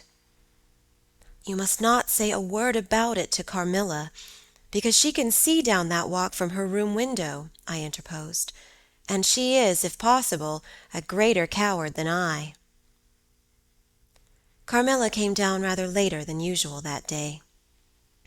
"I was so frightened last night," she said, so soon as we were together, "and I am sure I should have seen something dreadful if it had not been for that charm I bought from the poor little hunchback who I called such hard names. I had a dream of something black coming round my bed, and I awoke in perfect horror, and I really thought for some seconds I saw a dark figure near the chimney-piece. But I felt under my pillow for my charm, and the moment my fingers touched it, the figure disappeared, and I felt quite certain, only that I had it by me, that something frightful would have made its appearance, and perhaps throttled me as it did those poor people we heard of." "Well, listen to me," I began, and recounted my adventure, at the recital of which she appeared horrified. "And had you the charm near you?" she asked earnestly. "No, I had dropped it into a china vase in the drawing-room, but I shall certainly take it with me tonight, as you have so much faith in it. At this distance of time I cannot tell you, or even understand, how I overcame my horror so effectually as to lie alone in my room that night. I remember distinctly that I pinned the charm to my pillow. I fell asleep almost immediately, and slept even more soundly than usual all night. Next night I passed as well. My sleep was delightfully deep and dreamless.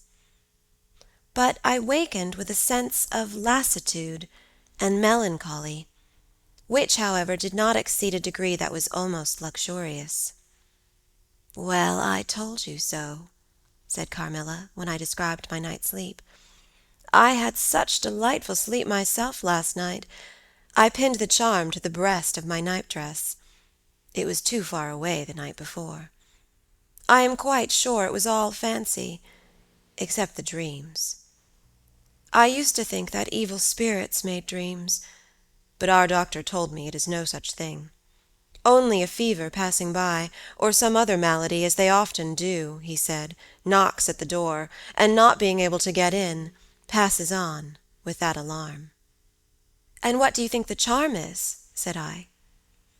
"It has been fumigated or immersed in some drug, and is an antidote against the malaria," she answered. Then it acts only on the body?" "Certainly. You don't suppose that evil spirits are frightened by bits of ribbon, or the perfumes of a druggist's shop?" No, these complaints, wandering in the air, begin by trying the nerves, and so infect the brain, but before they can seize upon you, the antidote repels them. That, I am sure, is what the charm has done for us. It is nothing magical. It is simply natural."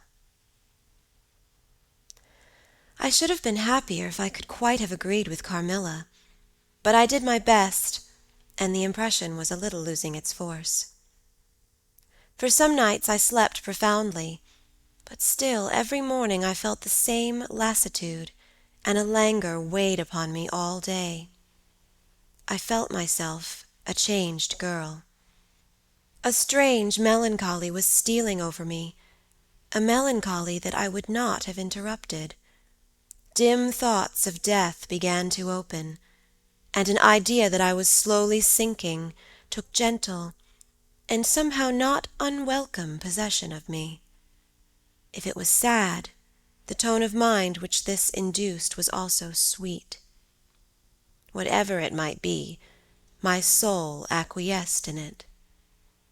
I would not admit that I was ill. I would not consent to tell my papa, or to have the doctor sent for. Carmilla became more devoted to me than ever, and her strange paroxysms of languid adoration more frequent. She used to gloat on me with increasing ardor, the more my strength and spirits waned. This always shocked me, like a momentary glare of insanity. Without knowing it, I was now in a pretty advanced stage of the strangest illness under which mortal ever suffered. There was an unaccountable fascination in its earlier symptoms that more than reconciled me to the incapacitating effect of that stage of the malady. This fascination increased for a time, until it reached a certain point, when gradually a sense of the horrible mingled itself with it, deepening, as you shall hear, until it discolored and perverted the whole state of my life. The first change I experienced was rather agreeable. It was very near the turning point from which began the descent of Avernus. Certain vague and strange sensations visited me in my sleep. The prevailing one was of that pleasant, peculiar, cold thrill which we feel in bathing, when we move against the current of a river. This was soon accompanied by dreams that seemed interminable, and were so vague that I could never recollect their scenery and persons, or any one connected portion of their action. But they left an awful impression, and a sense of exhaustion, as if I had passed through a long period of great mental exertion and danger. After all these dreams there remained on waking a remembrance of having been in a place very nearly dark, and of having spoken to people whom I could not see, and especially of one clear voice, of a female's, very deep, that spoke as if at a distance, slowly, and producing always the same sensation of indescribable solemnity and fear. Sometimes there came a sensation as if a hand was drawn softly along my cheek and neck. Sometimes it was as if warm lips kissed me, and longer, and more lovingly as they reached my throat, but there the caress fixed itself. My heart beat faster, my breathing rose and fell rapidly and full drawn. A sobbing that rose into a sense of strangulation supervened and turned into a dreadful convulsion in which my senses left me, and I became unconscious. It was now 3 weeks since the commencement of this unaccountable state. My sufferings had, during the last week, told upon my appearance. I had grown pale. My eyes were dilated and darkened underneath, and the languor which I had long felt began to display itself in my countenance. My father asked me often whether I was ill, but with an obstinacy which now seems to me unaccountable, I persisted in assuring him that I was quite well. In a sense this was true. I had no pain. I could complain of no bodily derangement. My complaint seemed to be one of the imagination, or the nerves, and horrible as my sufferings were, I kept them, with a morbid reserve, very nearly to myself. It could not be that terrible complaint which the peasants called the oupire, for I had now been suffering for 3 weeks, and they were seldom ill for much more than 3 days, when death put an end to their miseries. Carmilla complained of dreams and feverish sensations, but by no means of so alarming a kind as mine. I say that mine were extremely alarming. Had I been capable of comprehending my condition, I would have invoked aid and advice on my knees. The narcotic of an unsuspected influence was acting upon me, and my perceptions were benumbed. I am going to tell you now of a dream that led immediately to an odd discovery. One night, instead of the voice I was accustomed to hear in the dark, I heard one, sweet and tender, and at the same time terrible, which said, "Your mother warns you to be aware of the assassin." At the same time a light unexpectedly sprang up, and I saw Carmilla standing near the foot of my bed in her white nightdress, bathed from her chin to her feet in one great stain of blood. I wakened with a shriek, possessed with the idea that Carmilla was being murdered. I remember springing from my bed, and my next recollection is that of standing on the lobby crying for help. Madame and Mademoiselle came scurrying out of their rooms in alarm. A lamp burned always on the lobby, and seeing me, they soon learned the cause of my terror. I insisted on our knocking at Carmilla's door. Our knocking was unanswered. It soon became a pounding and an uproar. We shrieked her name, but all was vain. We all grew frightened, for the door was locked. We hurried back in panic to my room. There we rang the bell long and furiously. If my father's room had been at that side of the house, we would have called him up at once to our aid. But alas, he was quite out of hearing, and to reach him involved an excursion for which we none of us had courage. Servants, however, soon came running up the stairs. I had got on my dressing-gown and slippers meanwhile, and my companions were already similarly furnished. Recognizing the voices of the servants on the lobby, we sallied out together, and having renewed as fruitlessly our summons at Carmilla's door, I ordered the men to force the lock. They did so, and we stood, holding our lights aloft in the doorway, and so stared into the room. We called her by name, but there was still no reply. We looked round the room. Everything was undisturbed. It was exactly in the state in which I had left it on bidding her good night. But Carmilla was gone.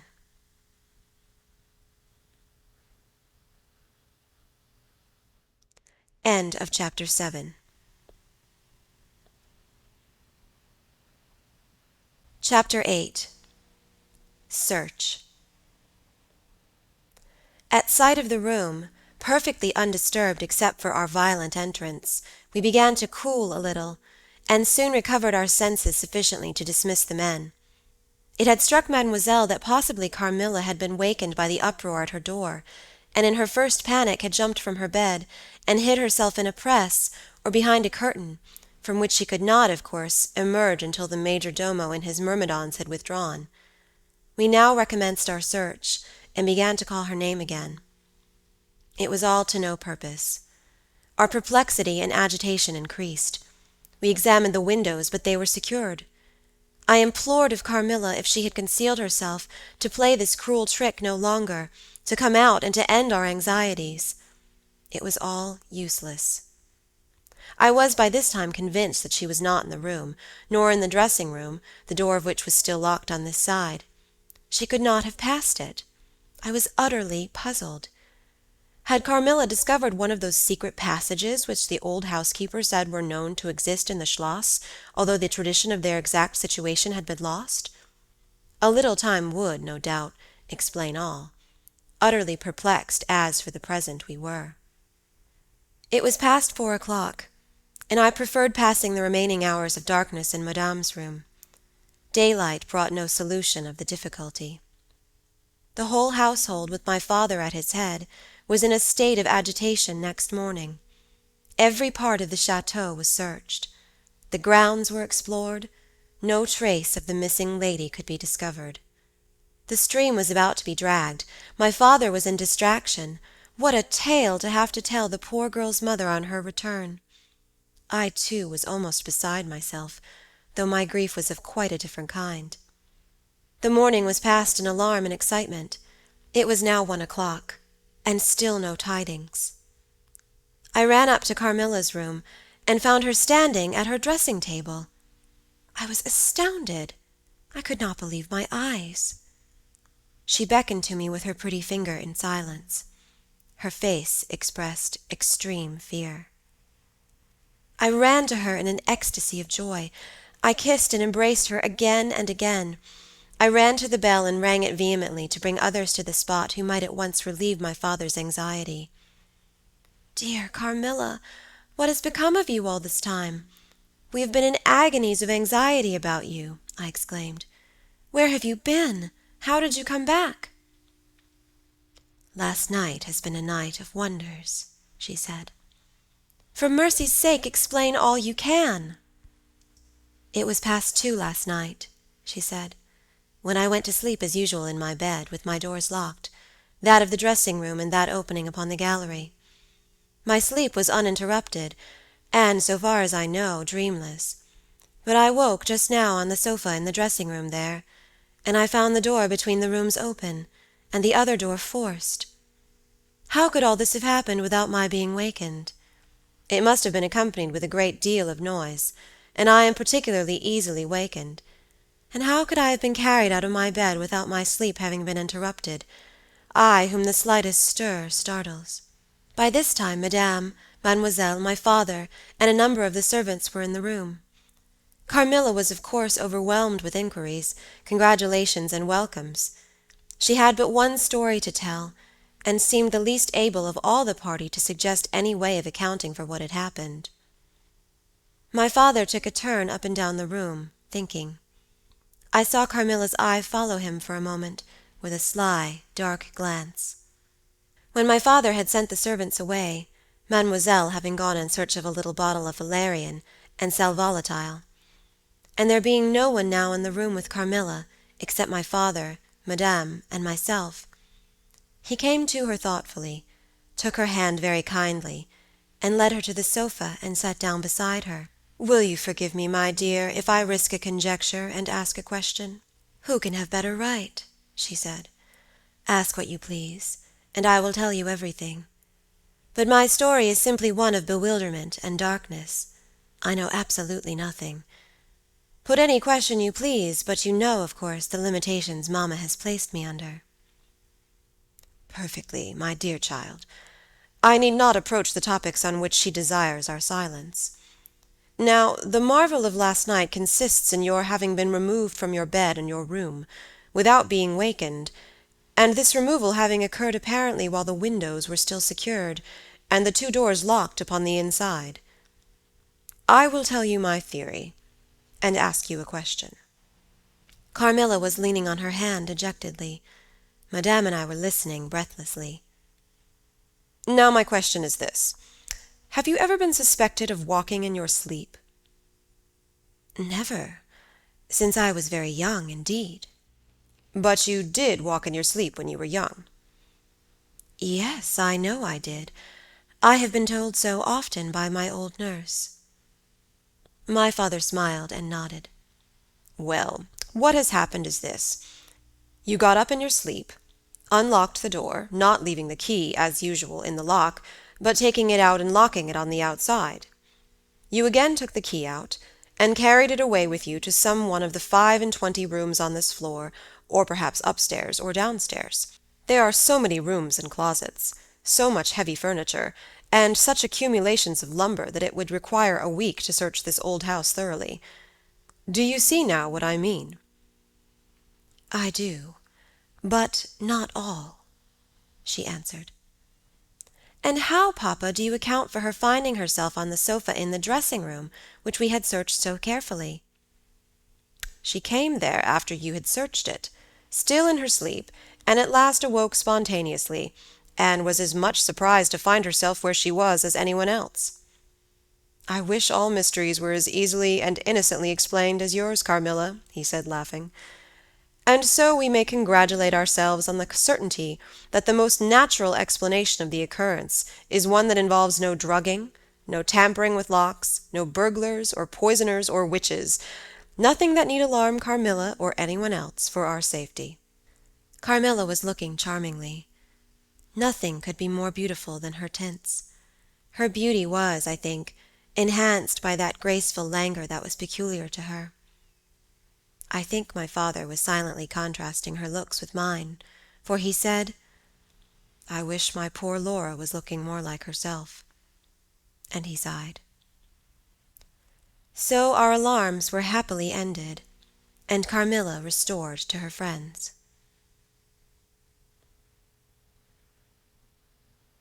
End of Chapter 8. Chapter 9.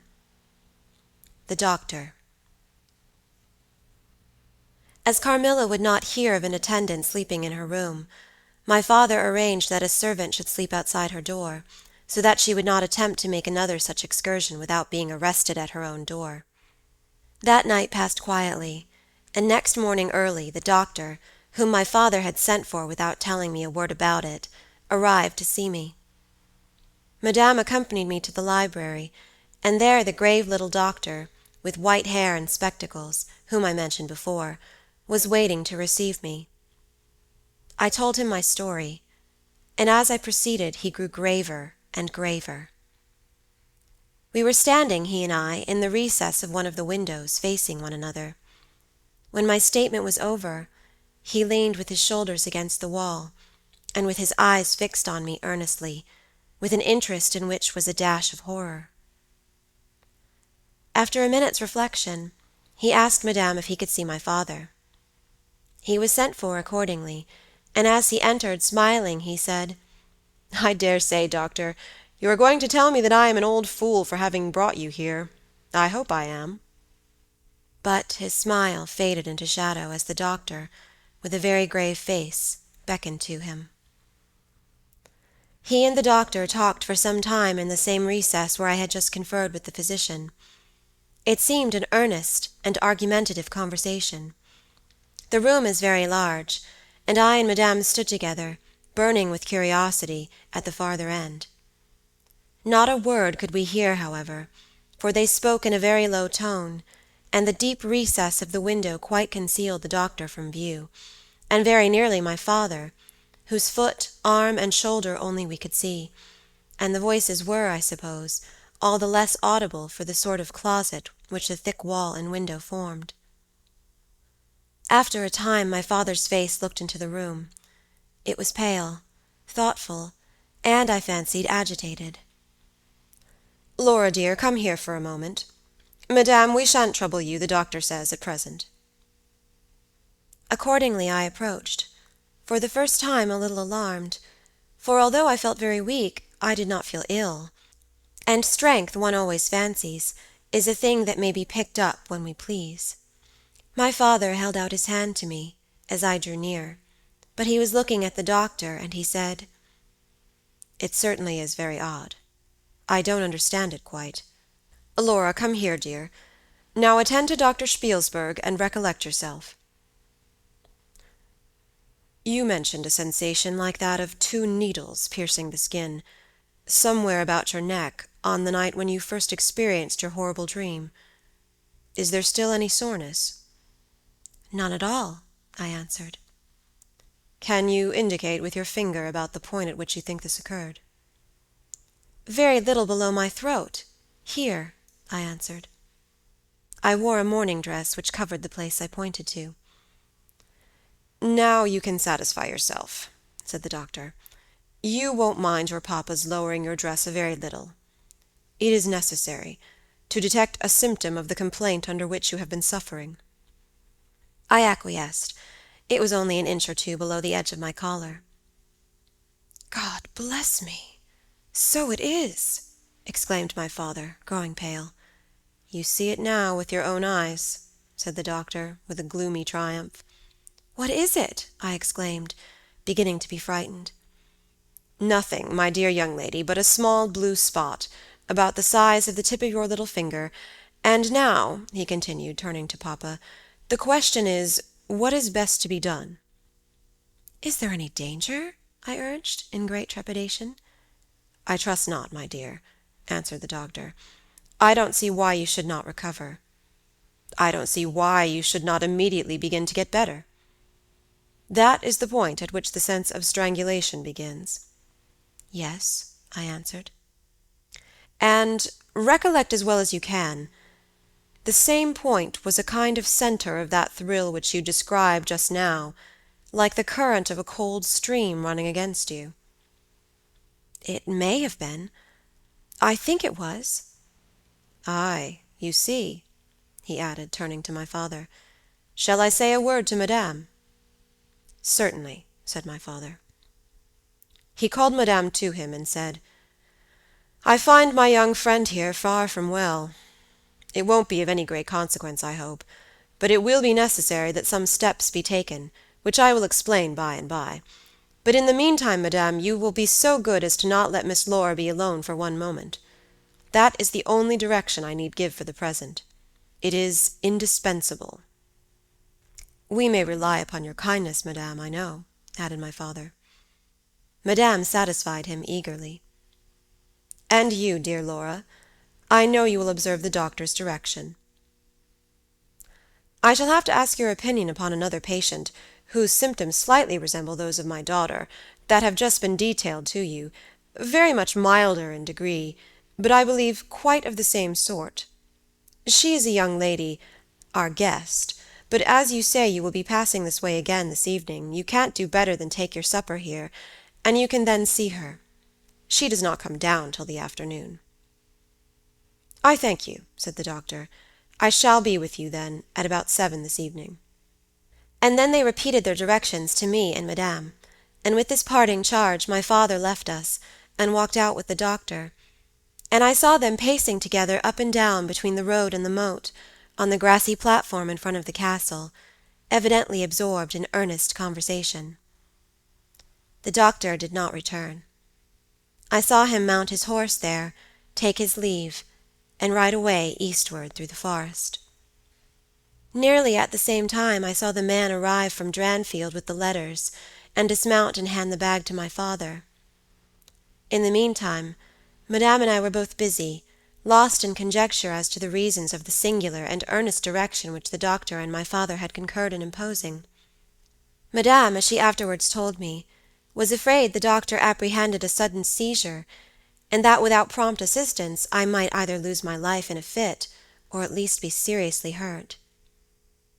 The interpretation did not strike me, and I fancied, perhaps luckily for my nerves, that the arrangement was prescribed simply to secure a companion, who would prevent my taking too much exercise, or eating unripe fruit, or doing any of the 50 foolish things to which young people are supposed to be prone. About half an hour after my father came in, he had a letter in his hand, and said, "This letter had been delayed. It is from General Spielsdorf. He might have been here yesterday. He may not come until tomorrow, or he may be here today." He put the letter into my hand, but he did not look pleased, as he used when a guest, especially one so much loved as the General, was coming. On the contrary, he looked as if he wished him at the bottom of the Red Sea. There was plainly something on his mind which he did not choose to divulge. "Papa, darling, will you tell me this?" said I, suddenly laying my hand on his arm, and looking, I am sure, imploringly in his face. "Perhaps," he answered, smoothing my hair caressingly over my eyes. "Does the doctor think me very ill?" "No, dear. He thinks, if right steps are taken, you will be quite well again, at least on the high road to a complete recovery in a day or two," he answered, a little dryly. "I wish our good friend, the General, had chosen any other time. That is, I wish you had been perfectly well to receive him." "But do tell me, Papa," I insisted. "What does he think is the matter with me?" "Nothing. You must not plague me with questions," he answered, with more irritation than I ever remember him to have displayed before. and seeing that I looked wounded, I suppose, he kissed me and added, "You shall know all about it in a day or two. That is, all that I know. In the meantime you are not to trouble your head about it." He turned and left the room, but came back before I had done wondering and puzzling over the oddity of all this. It was merely to say that he was going to Karnstein, and had ordered the carriage to be ready at 12, and that I and Madame should accompany him. He was going to see the priest who lived near those picturesque grounds, upon business, and as Carmilla had never seen them, she could follow, when she came down, with Mademoiselle, who would bring materials for what you call a picnic, which might be laid for us in the ruined castle. At 12 o'clock, accordingly, I was ready, and not long after, my father, Madame, and I set out upon our projected drive. Passing the drawbridge, we turned to the right, and followed the road over the steep Gothic bridge, westward, to reach the deserted village and ruined castle of Karnstein. No sylvan drive can be fancied prettier. The ground breaks into gentle hills and hollows, all clothed with beautiful wood, totally destitute of the comparative formality which artificial planting and early culture and pruning impart. The irregularities of the ground often lead the road out of its course, and cause it to wind beautifully round the sides of broken hollows and the steeper sides of the hills, among varieties of ground almost inexhaustible. Turning one of these points, we suddenly encountered our old friend, the General, riding towards us, attended by a mounted servant. His portmanteaus were following in a hired wagon, such as we term a cart. The General dismounted as we pulled up, and after the usual greetings, was easily persuaded to accept the vacant seat in the carriage, and send his horse on with his servant to the Schloss. End of Chapter 9. Chapter 10. Bereaved. It was about 10 months since we had last seen him, but that time had sufficed to make an alteration of years in his appearance. He had grown thinner. Something of gloom and anxiety had taken the place of that cordial serenity which used to characterize his features.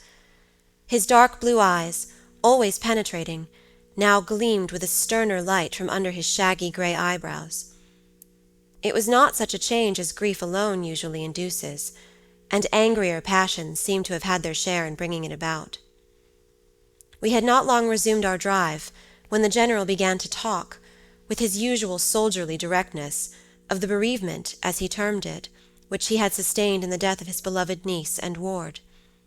And he then broke out in a tone of intense bitterness and fury, inveighing against the hellish arts to which she had fallen a victim, and expressing, with more exasperation than piety, his wonder that heaven should tolerate so monstrous an indulgence of the lusts and malignity of hell. My father, who saw at once that something very extraordinary had befallen, asked him, if not too painful to him, to detail the circumstances which he thought justified the strong terms in which he expressed himself. "I should tell you with all pleasure," said the General, "but you would not believe me." "Why should I not?" he asked. "Because," he answered testily, "you believe in nothing but what consists with your own prejudices and illusions. I remember when I was like you, but I have learned better." "Try me," said my father. "I am not such a dogmatist as you suppose. Besides which, I very well know that you generally require proof for what you believe, and am therefore very strongly predisposed to respect your conclusions."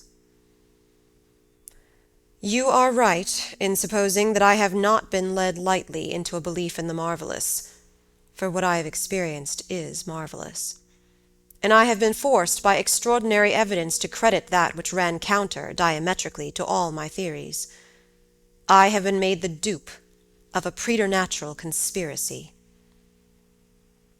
Notwithstanding his professions of confidence in the General's penetration, I saw my father at this point glance at the General, with, as I thought, a marked suspicion of his sanity.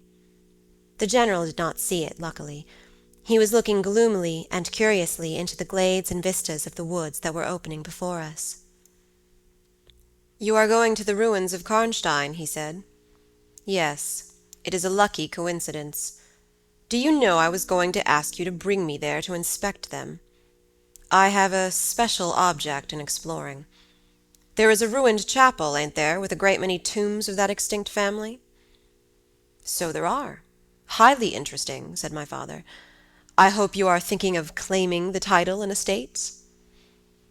My father said this gaily, but the General did not recollect the laugh, or even the smile which courtesy exacts for a friend's joke.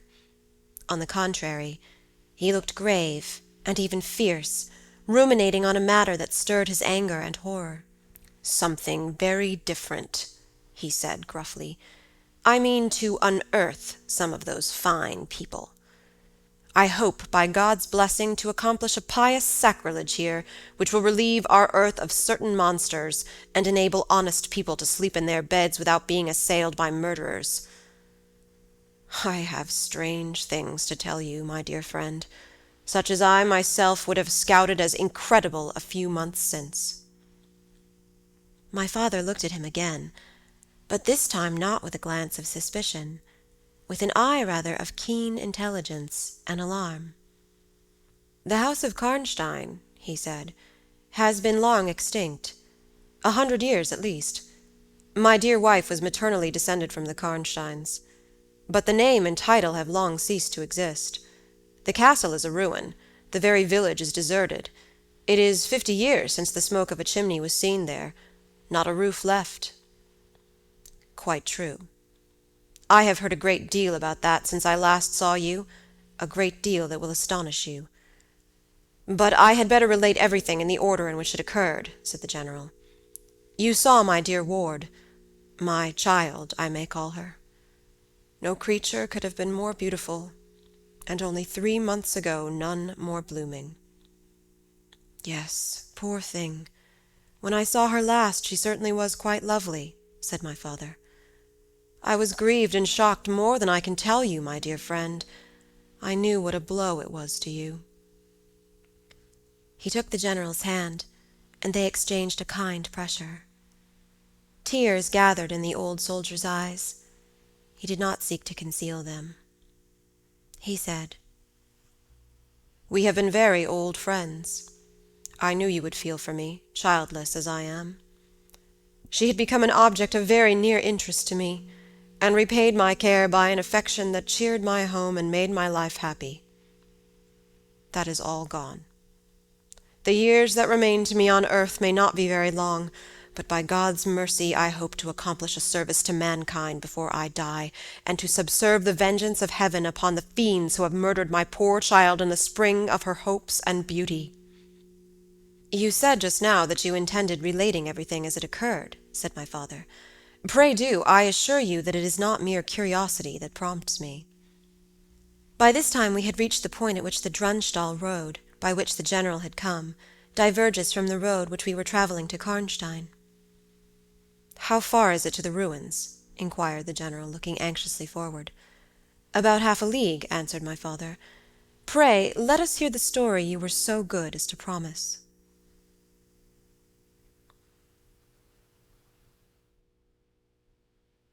End of chapter 10.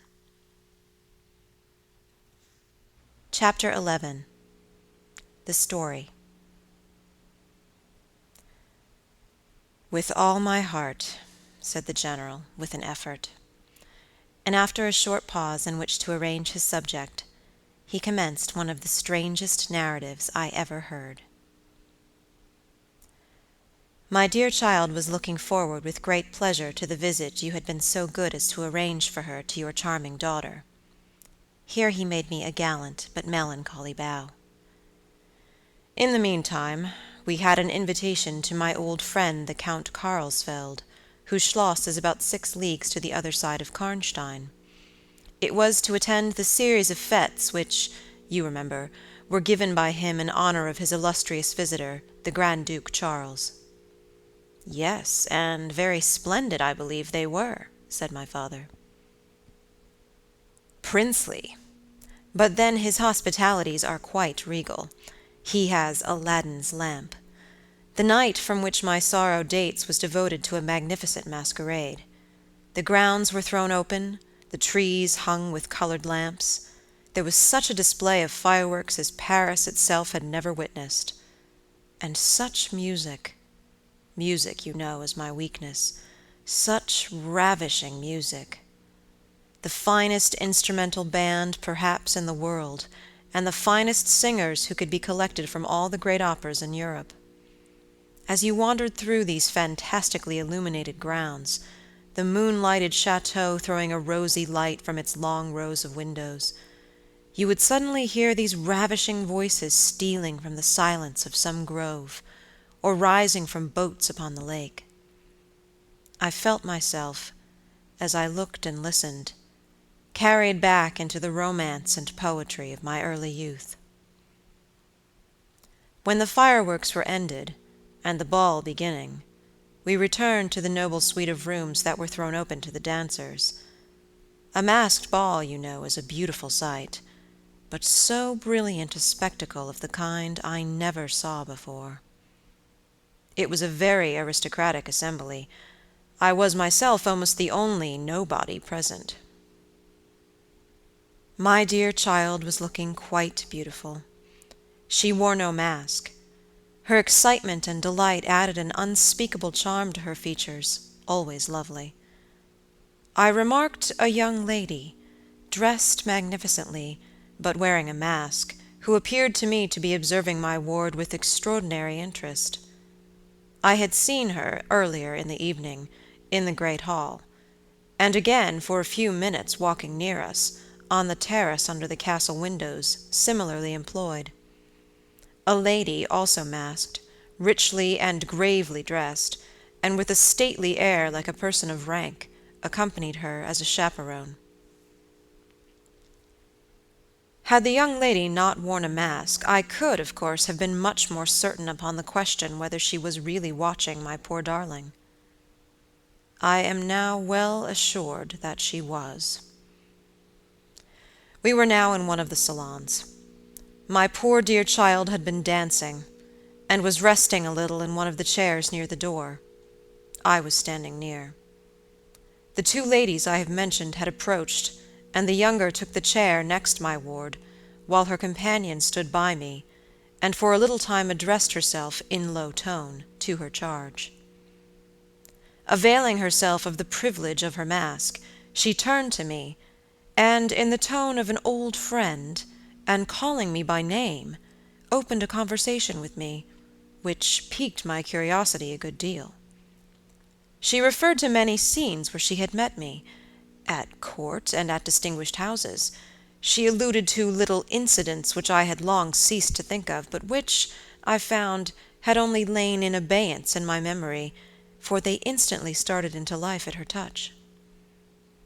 I became more and more curious to ascertain who she was every moment. She parried my attempts to discover very adroitly and pleasantly. The knowledge she showed of many passages in my life seemed to me all but unaccountable, and she appeared to take a not unnatural pleasure in foiling my curiosity, and in seeing me flounder in my eager perplexity from one conjecture to another. In the meantime, the young lady, whom her mother called by the odd name of Millarca, when she once or twice addressed her, had, with the same ease and grace, got into conversation with my ward. She introduced herself by saying that her mother was a very old acquaintance of mine. She spoke of the agreeable audacity which a mask rendered practicable. She talked like a friend. She admired her dress, and insinuated very prettily her admiration of her beauty. She amused her with laughing criticisms upon the people who crowded the ballroom, and laughed at my poor child's fun. She was very witty and lively when she pleased, and after a time they had grown very good friends, and the young stranger lowered her mask, displaying a remarkably beautiful face. I had never seen it before, neither had my dear child. But though it was new to us, the features were so engaging, as well as lovely, that it was impossible not to feel the attraction powerfully. My poor girl did so. I never saw anyone more taken with another at first sight, unless, indeed, it was the stranger herself, who seemed quite to have lost her heart to her. In the meantime, availing myself of the license of a masquerade, I put not a few questions to the elder lady. "You have puzzled me utterly," I said, laughing. "Is that not enough? Won't you now consent to stand on equal terms, and do me the kindness to remove your mask?" "Can any request be more unreasonable?" she replied. "Ask a lady to yield an advantage. Besides, how do you know you should recognize me? Years make changes." "As you see," I said, with a bow, and I suppose a rather melancholy little laugh. "As philosophers tell us," she said. "And how do you know that a sight of my face would help you?" "I should take chance for that," I answered. "It is vain trying to make yourself out an old woman. Your figure betrays you." "Years, nevertheless, have passed since I saw you. Rather since you saw me, for that is what I am considering. Millarca, there, is my daughter. I cannot then be young, even in the opinion of people whom time has taught to be indulgent, and I may not like to be compared with what you remember me. You have no mask to remove. You can offer me nothing in exchange." "My petition is to your pity, to remove it." "And mine to yours, to let it stay where it is," she replied. "Well, then, at least you will tell me whether you are French or German. You speak both languages so perfectly." "I don't think I shall tell you that, General. You intend a surprise, and are meditating the particular point of attack." "At all events, you won't deny this," I said, "that being honored by your permission to converse, I ought to know how to address you. Shall I say Madame la Comtesse?" She laughed, and she would no doubt have met me with another evasion, if indeed I can treat any occurrence in an interview every circumstance of which was prearranged, as I now believe, with the profoundest cunning, as liable to be modified by accident. "As to that," she began, but she was interrupted, almost as she opened her lips, by a gentleman, dressed in black, who looked particularly elegant and distinguished, with this drawback, that his face was the most deadly pale I ever saw, except in death. He was in no masquerade, in the plain evening dress of a gentleman, and he said, without a smile, but with a courtly and unusually low bow, "Will Madame la Comtesse permit me to say a very few words which may interest her?" The lady turned quickly to him, and touched her lip in a token of silence. She then said to me, "Keep my place for me, General. I shall return when I have said a few words." And with this injunction, playfully given, she walked a little aside with the gentleman in black, and talked for some minutes, apparently very earnestly. They then walked away slowly together in the crowd, and I lost them for some minutes. I spent the interval in cudgelling my brains for a conjecture as to the identity of the lady who seemed to remember me so kindly, and I was thinking of turning about and joining in the conversation between my pretty ward and the Countess's daughter, and trying whether, by the time she returned, I might not have a surprise in store for her, by having her name, title, chateau, and estates at my fingers' ends. But at this moment she returned, accompanied by the pale man in black, who said, "I shall return, and inform Madame la Comtesse when her carriage is at the door." He withdrew with a bow.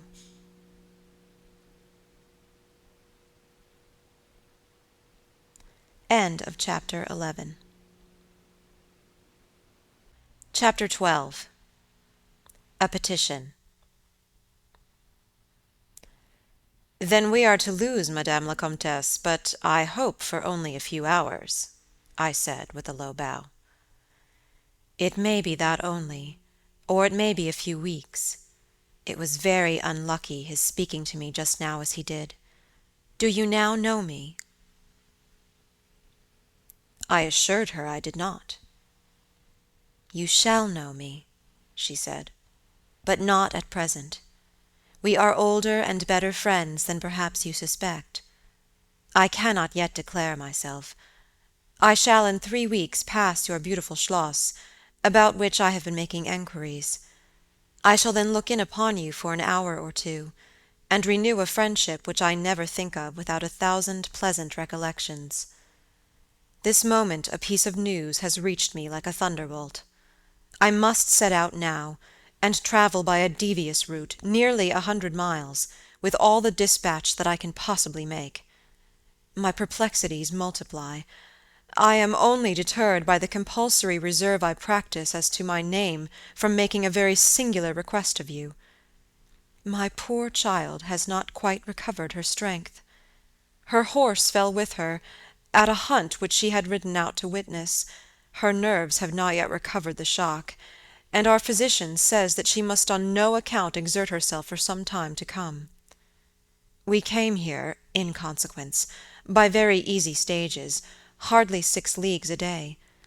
I must now travel day and night, on a mission of life and death, a mission the critical and momentous nature of which I shall be able to explain to you when we meet, as I hope we shall, in a few weeks, without the necessity of any concealment." She went on to make her petition, and it was in the tone of a person from whom such a request amounted to conferring, rather than seeking, a favor. This was only in manner, and, as it seemed, quite unconsciously. Then the terms in which it was expressed, nothing could be more deprecatory. It was simply that I would consent to take charge of her daughter during her absence. This was, all things considered, a strange, not to say an audacious request. She in some sort disarmed me, by stating and admitting everything that could be urged against it, and throwing herself entirely upon my chivalry. At the same moment, by a fatality that seems to have predetermined all that happened, my poor child came to my side, and in an undertone besought me to invite her new friend, Millarca, to pay us a visit.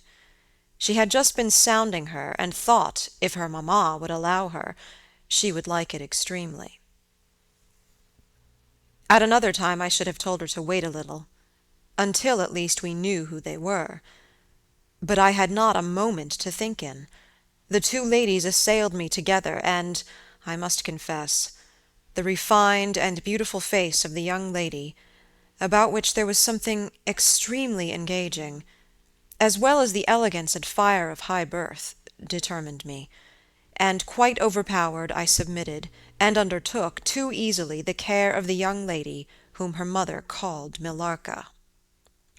The Countess beckoned to her daughter, who listened with grave attention while she told her, in general terms, how suddenly and peremptorily she had been summoned, and also of the arrangement she had made for her under my care, adding that I was one of her earliest and most valued friends. I made, of course, such speeches as the case seemed to call for, and found myself, on reflection, in a position which I did not half like. The gentleman in black returned, and very ceremoniously conducted the lady from the room. The demeanor of this gentleman was such as to impress me with the conviction that the Countess was a lady of very much more importance than her modest title alone might have led me to assume. Her last charge to me was that no attempt was to be made to learn more about her than I might have already guessed, until her return. Our distinguished host, whose guest she was, knew her reasons. "But here," she said, "neither I nor my daughter could safely remain for more than a day. I removed my mask imprudently for a moment, about an hour ago, and, too late, I fancied you saw me. So I resolved to seek an opportunity of talking a little to you. Had I found out that you had seen me, I would have thrown myself on your high sense of honor to keep my secret some weeks. As it is, I am satisfied that you did not see me. But if you now suspect, or, on reflection, should suspect who I am, I commit myself, in like manner, entirely to your honor. My daughter will observe the same secrecy, and I well know that you will, from time to time, remind her, lest she should thoughtlessly disclose it." She whispered a few words to her daughter, kissed her hurriedly twice, and went away, accompanied by the pale gentleman in black, and disappeared in the crowd. "In the next room," said Millarca, "there is a window that looks upon the hall door. I should like to see the last of Mamma, and to kiss my hand to her." We assented, of course, and accompanied her to the window. We looked out and saw a handsome old-fashioned carriage, with a troop of couriers and footmen. We saw the slim figure of the pale gentleman in black, as he held a thick velvet cloak, and placed it about her shoulders and threw the hood over her head. She nodded to him, and just touched his hand with hers. He bowed low repeatedly as the door closed, and the carriage began to move. "She is gone," said Millarca, with a sigh. "She is gone," I repeated to myself, for the first time, in the hurried moments that had elapsed since my consent, reflecting upon the folly of my act. "She did not look up," said the young lady, plaintively. "The Countess had taken off her mask, perhaps, and did not care to show her face," I said, "and she could not know that you were in the window." She sighed and looked in my face. She was so beautiful that I relented. I was sorry I had for a moment repented of my hospitality, and I determined to make her amends for the unavowed churlishness of my reception. The young lady, replacing her mask, joined my ward in persuading me to return to the grounds, where the concert was soon to be renewed. We did so, and walked up and down the terrace that lies under the castle windows. Millarca became very intimate with us, and amused us with lively descriptions and stories of most of the great people whom we saw upon the terrace. I liked her more and more every minute. Her gossip, without being ill-natured, was extremely diverting to me, who had been so long out of the great world. I thought what life she would give to our sometimes lonely evenings at home. This ball was not over until the morning sun had almost reached the horizon. It pleased the Grand Duke to dance till then, so loyal people could not go away, or think of bed. We had just got through a crowded saloon, when my ward asked me what had become of Millarca. I thought she had been by her side, and she fancied she was by mine. The fact was, we had lost her. All my efforts to find her were in vain. I feared that she had mistaken, in the confusion of a momentary separation from us, other people for her new friends, and had possibly pursued and lost them in the extensive grounds which were thrown open to us. Now, in its full force, I recognized a new folly in my having undertaken the charge of a young lady without so much as knowing her name, and fettered as I was by promises, of the reasons for imposing which I knew nothing, I could not even point my inquiries by saying that the missing young lady was the daughter of the Countess who had taken her departure a few hours before. Morning broke. It was clear daylight before I gave up my search. It was not till near 2:00 next day that we heard anything of my missing charge. At about that time a servant knocked at my niece's door, to say that he had been earnestly requested by a young lady, who appeared to be in great distress, to make out where she could find the General Baron Spielsdorf and the young lady his daughter, in whose charge she had been left by her mother. There could be no doubt, notwithstanding the slight inaccuracy, that our young friend had turned up, and so she had. Would to heaven we had lost her. She told my poor child a story to account for her having failed to recover us for so long. Very late, she said, she had got to the housekeeper's bedroom in despair of finding us, and had then fallen into a deep sleep, which, long as it was, had hardly sufficed to recruit her strength after the fatigues of the ball. That day, Millarca came home with us. I was only too happy, after all, to have secured so charming a companion for my dear girl.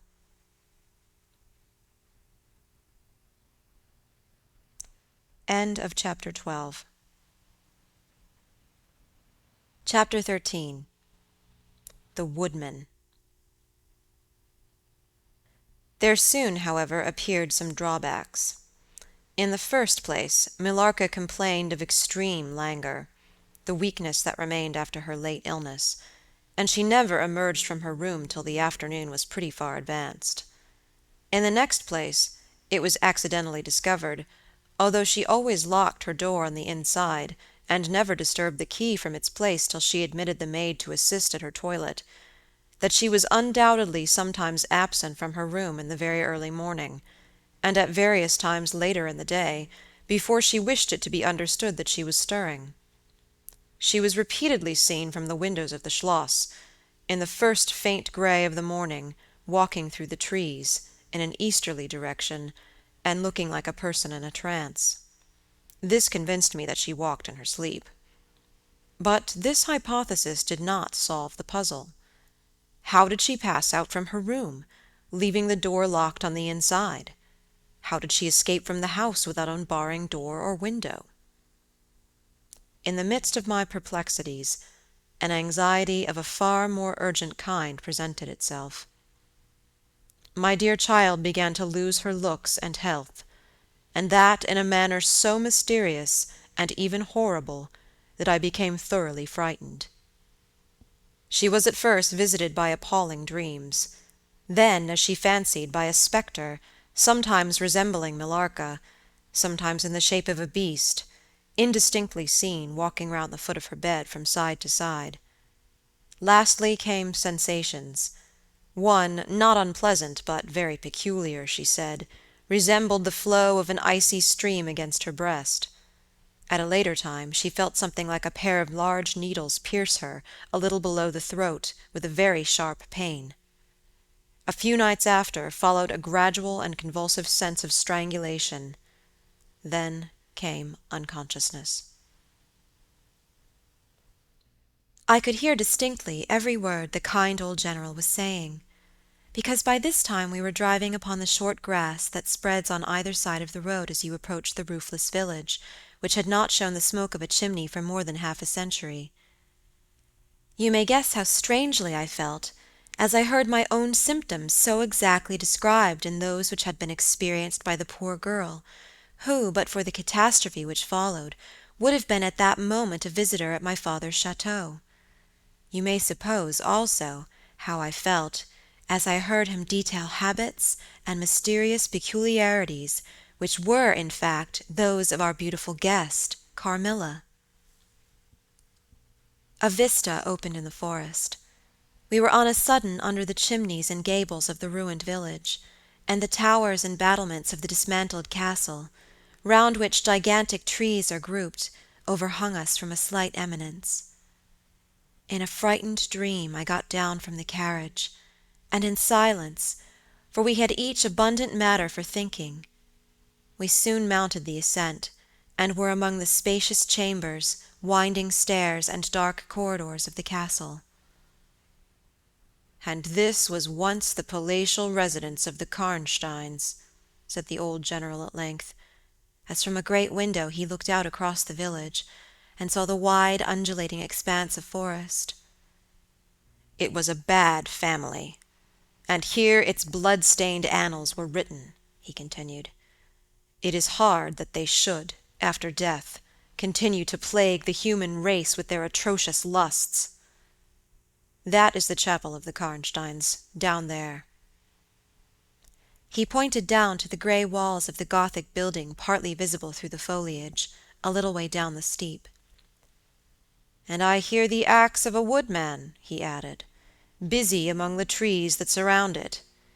He possibly may give us the information of which I am in search, and point out the grave of Mircalla, Countess of Karnstein. These rustics preserve the local traditions of great families, whose stories die out among the rich and titled so soon as the families themselves become extinct. We have a portrait at home of Mircalla," the Countess Karnstein. Should you like to see it?" asked my father. "Time enough, dear friend," replied the General. "I believe that I have seen the original, and one motive which has led me to you earlier than I first intended was to explore the chapel which we are now approaching." "What! See the Countess Mircalla?" exclaimed my father. "Why, she has been dead more than a century."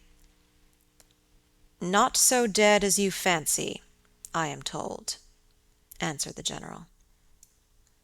"I confess, General, you puzzle me utterly," replied my father, looking at him, I fancied for a moment with a return of the suspicion I detected before. But although there was anger and detestation at times in the old General's manner, there was nothing flighty. "There remains to me," he said, as we passed under the heavy arch of the Gothic church, for its dimensions would have justified its being so styled, "but one object which can interest me during the few years that remain to me on earth, and that is to wreak on her the vengeance which I thank God may still be accomplished by a mortal man." "What vengeance can you mean?" asked my father, in increasing amazement. "I mean to decapitate the monster," he answered, with a fierce flush, and a stamp that echoed mournfully through the hollow ruin, and his clenched hand was at the same moment raised, as if it grasped the handle of an axe, while he shook it ferociously in the air. "What?" exclaimed my father, more than ever bewildered. "To strike her head off." "Cut her head off?" "Aye, with a hatchet, with a spade, or with anything that can cleave through her murderous throat. You shall hear," he answered, trembling with rage. And hurrying forward, he said, "That beam will answer for a seat. Your dear child is fatigued. Let her be seated, and I will in a few sentences close my dreadful story." The squared block of wood, which lay on the grass-grown pavement of the chapel, formed a bench on which I was very glad to seat myself, and in the meantime the General called to the woodman, who had been removing some boughs which leaned upon the old walls, and, axe in hand, the hardy old fellow stood before us. He could not tell us anything of these monuments, but there was an old man, he said, a ranger of this forest, at present sojourning in the house of the priest, about 2 miles away, who could point out every monument of the old Karnstein family, and for a trifle he undertook to bring him back with him, if we would lend him one of our horses, in little more than half an hour. "Have you been long employed about this forest?" asked my father of the old man. "I have been a woodman here," he answered in his patois, "under the forester, all my days. So has my father before me, and so on, as many generations as I can count up.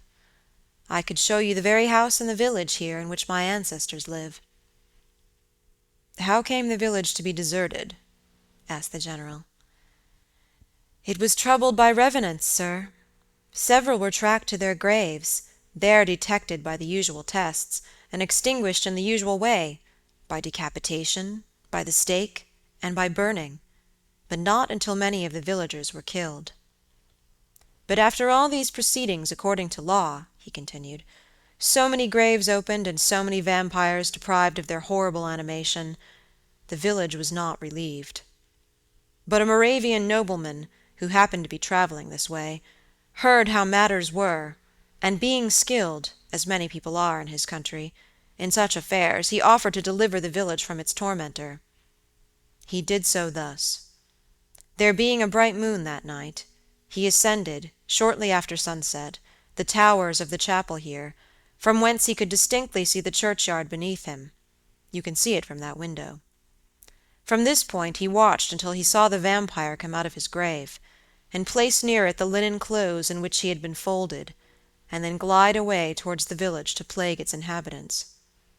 The stranger, having seen all this, came down from the steeple, took the linen wrappings of the vampire, and carried them up to the top of the tower, which he again mounted. When the vampire returned from his prowlings and missed his clothes, he cried furiously to the Moravian, whom he saw at the summit of the tower, and who, in reply, beckoned him to ascend and take them. Whereupon the vampire, accepting his invitation, began to climb the steeple, and so soon as he had reached the battlements, the Moravian, with a stroke of his sword, clove his skull in twain, hurling him down to the churchyard, whither, descending by the winding stairs, the stranger followed and cut his head off, and next day delivered it and the body to the villagers, who duly impaled and burnt them. This Moravian nobleman had authority from the then head of the family to remove the tomb of Mircalla, Countess Karnstein, which he did effectually, so that in a little while its site was quite forgotten. "Can you point out where it stood?" asked the general eagerly. The forester shook his head and smiled. "Not a soul living can tell you that now," he said. "Besides, they say her body was removed, but no one is sure of that either." Having thus spoken, as time pressed, he dropped his axe and departed, leaving us to hear the remainder of the general's strange story.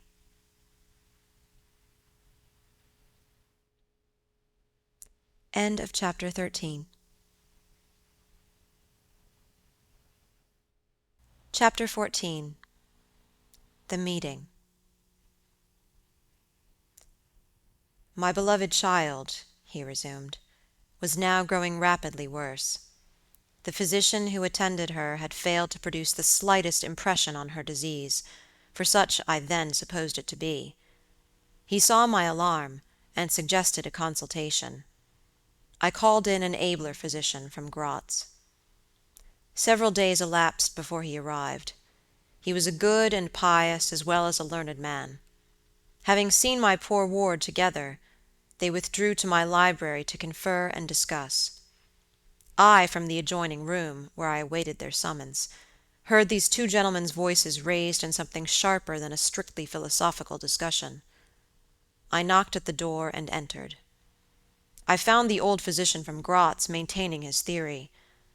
His rival was combating it with undisguised ridicule, accompanied with bursts of laughter.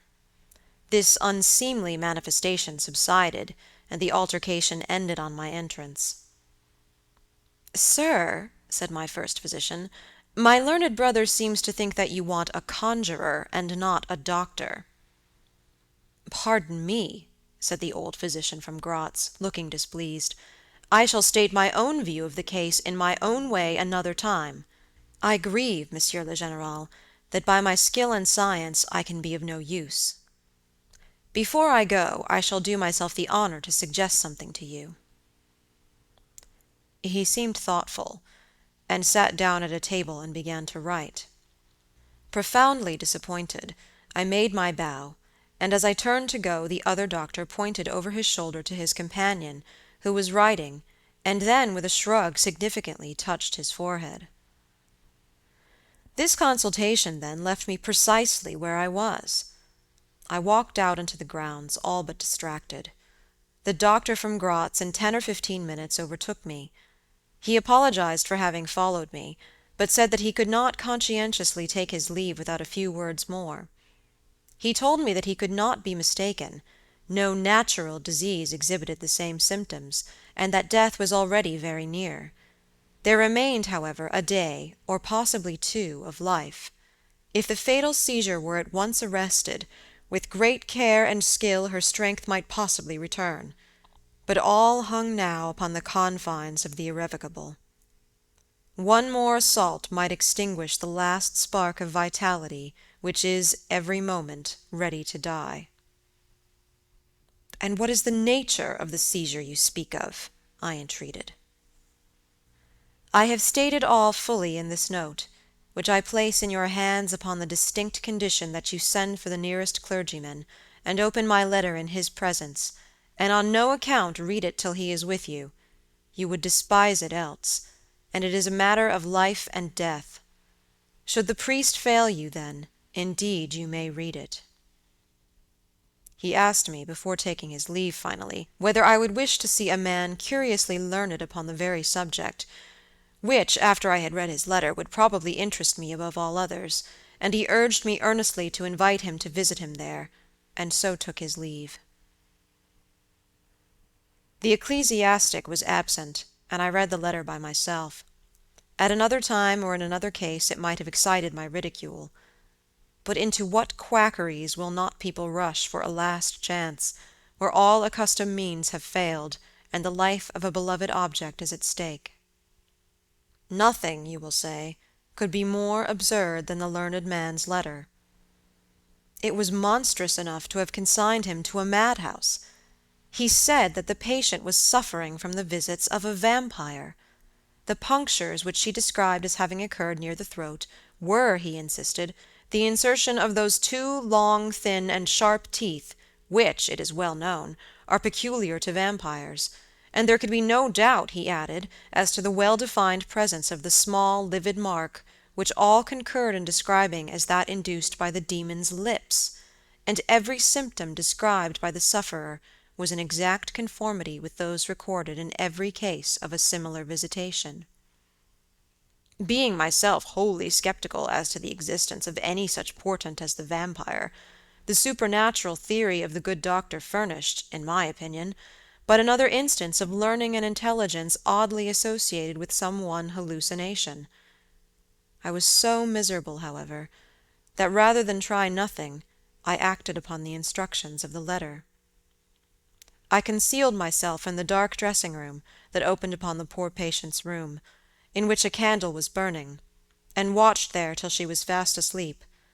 I stood at the door, peeping through the small crevice, my sword laid on the table beside me, as my directions prescribed, until a little after 1, I saw a large black object, very ill-defined, crawl, as it seemed to me, over the foot of the bed, and swiftly spread itself up to the poor girl's throat, where it swelled, in a moment, into a great, palpitating mass. For a few moments I had stood petrified. I now sprang forward with my sword in my hand. The black creature suddenly contracted towards the foot of the bed, glided over it, and standing on the floor about a yard below the foot of the bed, with a glare of skulking ferocity and horror fixed on me, I saw Millarca. Speculating I know not what, I struck at her instantly with my sword, but I saw her standing near the door, unscathed. Horrified, I pursued and struck again. She was gone, and my sword flew to shivers against the door. I can't describe to you all that passed on that horrible night. The whole house was up and stirring. The spectre Millarca was gone, but her victim was sinking fast, and before the morning dawned, she died. The old general was agitated. We did not speak to him. My father walked to some little distance, and began reading the inscriptions on the tombstones, and thus occupied he strolled into the door of a side chapel to prosecute his researches. The general leaned against the wall, dried his eyes, and sighed heavily. I was relieved on hearing the voices of Carmilla and Madame, who were at that moment approaching. The voices died away. In this solitude, having just listened to so strange a story, connected as it was with the great and titled dead, whose monuments were mouldering among the dust and ivy around us, and every incident of which bore so awfully upon my own mysterious case, in this haunted spot, darkened by the towering foliage that rose on every side, dense and high above its noiseless walls, a horror began to steal over me, and my heart sank as I thought that my friends were, after all, not about to enter and disturb this triste and ominous scene. The old general's eyes were fixed on the ground, as he leaned with his hand upon the basement of a shattered monument. Under a narrow, arched doorway, surmounted by one of those demoniacal grotesques in which the cynical and ghastly fancy of old Gothic carving delights, I saw very gladly the beautiful face and figure of Carmilla entering the shadowy chapel. I was just about to rise and speak, and nodded smiling in answer to her peculiarly engaging smile, when with a cry the old man by my side caught up the woodman's hatchet and started forward.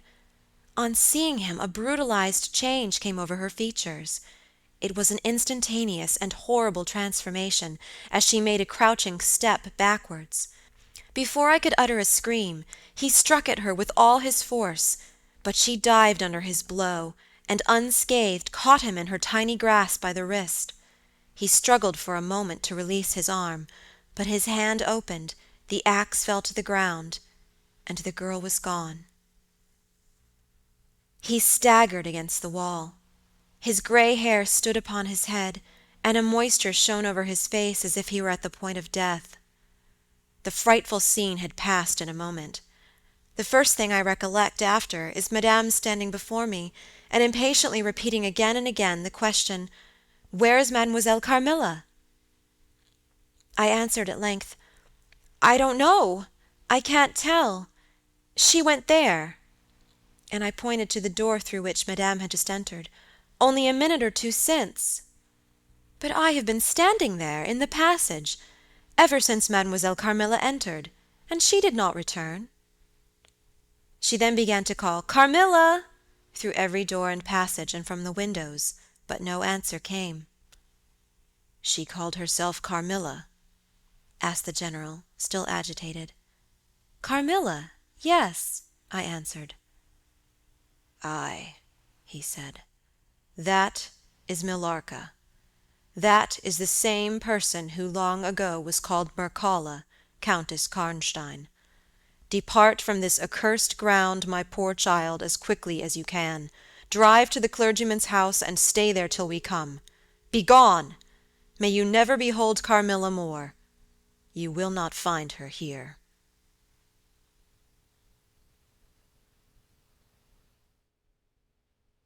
End of chapter 14. Chapter 15. Ordeal and Execution. As he spoke, one of the strangest-looking men I ever beheld entered the chapel at the door through which Carmilla had made her entrance and her exit. He was tall, narrow-chested, stooping, with high shoulders, and dressed in black.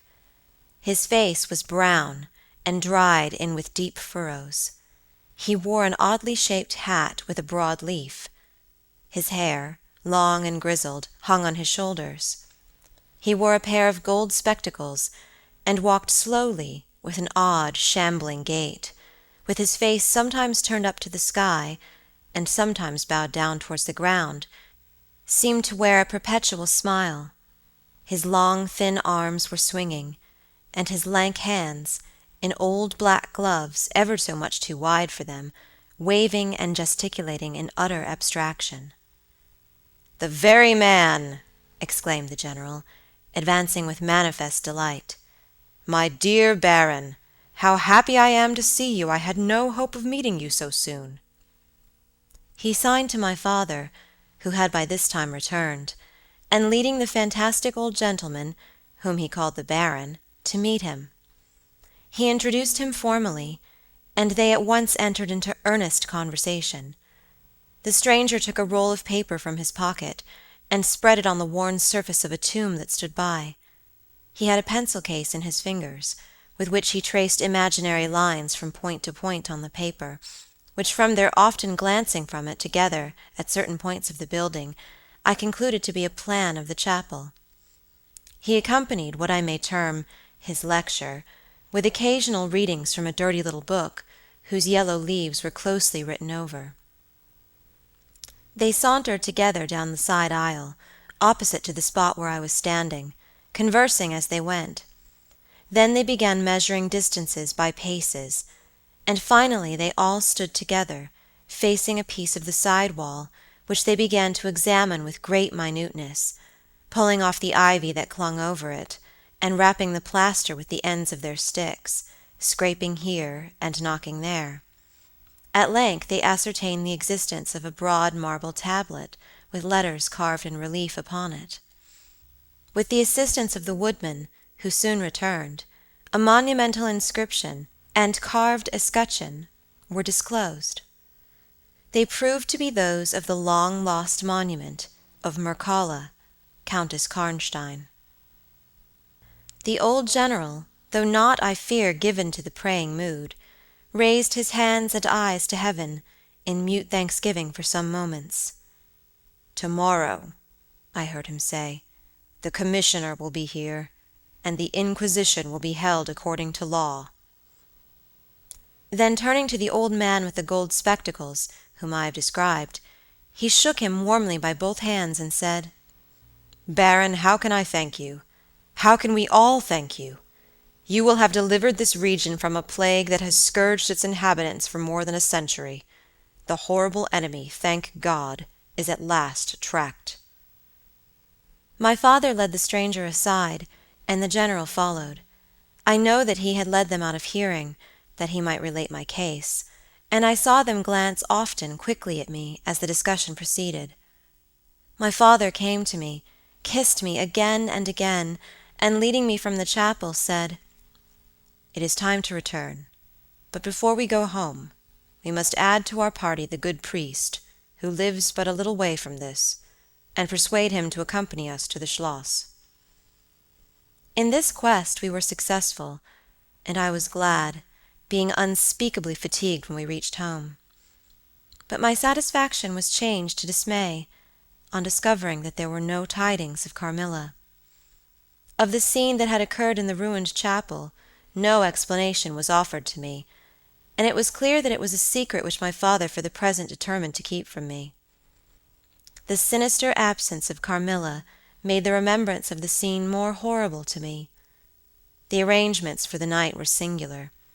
2 servants and Madame were to sit up in my room that night, and the ecclesiastic with my father kept watch in the adjoining dressing-room. The priest had performed certain solemn rites that night, the purport of which I did not understand any more than I comprehended the reason of this extraordinary precaution taken for my safety during sleep. I saw all clearly a few days later. The disappearance of Carmilla was followed by the discontinuance of my nightly sufferings. You have heard, no doubt, of the appalling superstition that prevails in Upper and Lower Styria, in Moravia, Silesia, in Turkish Serbia, in Poland, even in Russia, the superstition, so we must call it, of the vampire. If human testimony, taken with every care and solemnity, judicially, before commissions innumerable, each consisting of many members, all chosen for integrity and intelligence, and constituting reports more voluminous perhaps than exist upon any one other class of cases, is worth anything, it is difficult to deny, or even to doubt the existence of such a phenomenon as the vampire. For my part, I have heard no theory by which to explain what I myself have witnessed and experienced, other than that supplied by the ancient and well-attested belief of the country. The next day the formal proceedings took place in the chapel of Karnstein. The grave of the Countess Mircalla was opened, and the general and my father recognized each his perfidious and beautiful guest, in the face now disclosed to view. The features, though 150 years had passed since her funeral, were tinted with the warmth of life. Her eyes were open. No cadaverous smell exhaled from the coffin. The 2 medical men, one officially present, the other on the part of the promoter of the inquiry, attested the marvelous fact that there was a faint but appreciable respiration and a corresponding action of the heart. The limbs were perfectly flexible, the flesh elastic, and the leaden coffin floated with blood, in which to a depth of 7 inches the body lay immersed. Here, then, were all the admitted signs and proofs of vampirism. The body, therefore, in accordance with the ancient practice, was raised, and a sharp stake driven through the heart of the vampire, who uttered a piercing shriek at the moment, in all respects such as might escape from a living person in the last agony. Then the head was struck off, and a torrent of blood flowed from the severed neck. The body and head was next placed on a pile of wood and reduced to ashes, which were thrown upon the river and borne away, and that territory has never since been plagued by the visits of a vampire. My father has a copy of the report of the Imperial Commission, with the signatures of all who were present at these proceedings, attached in verification of the statement. It is from this official paper that I have summarized my account of this last shocking scene.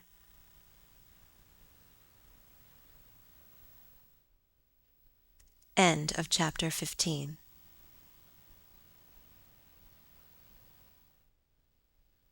Chapter 16. Conclusion. I write all this, you suppose, with composure, but far from it. I cannot think of it without agitation.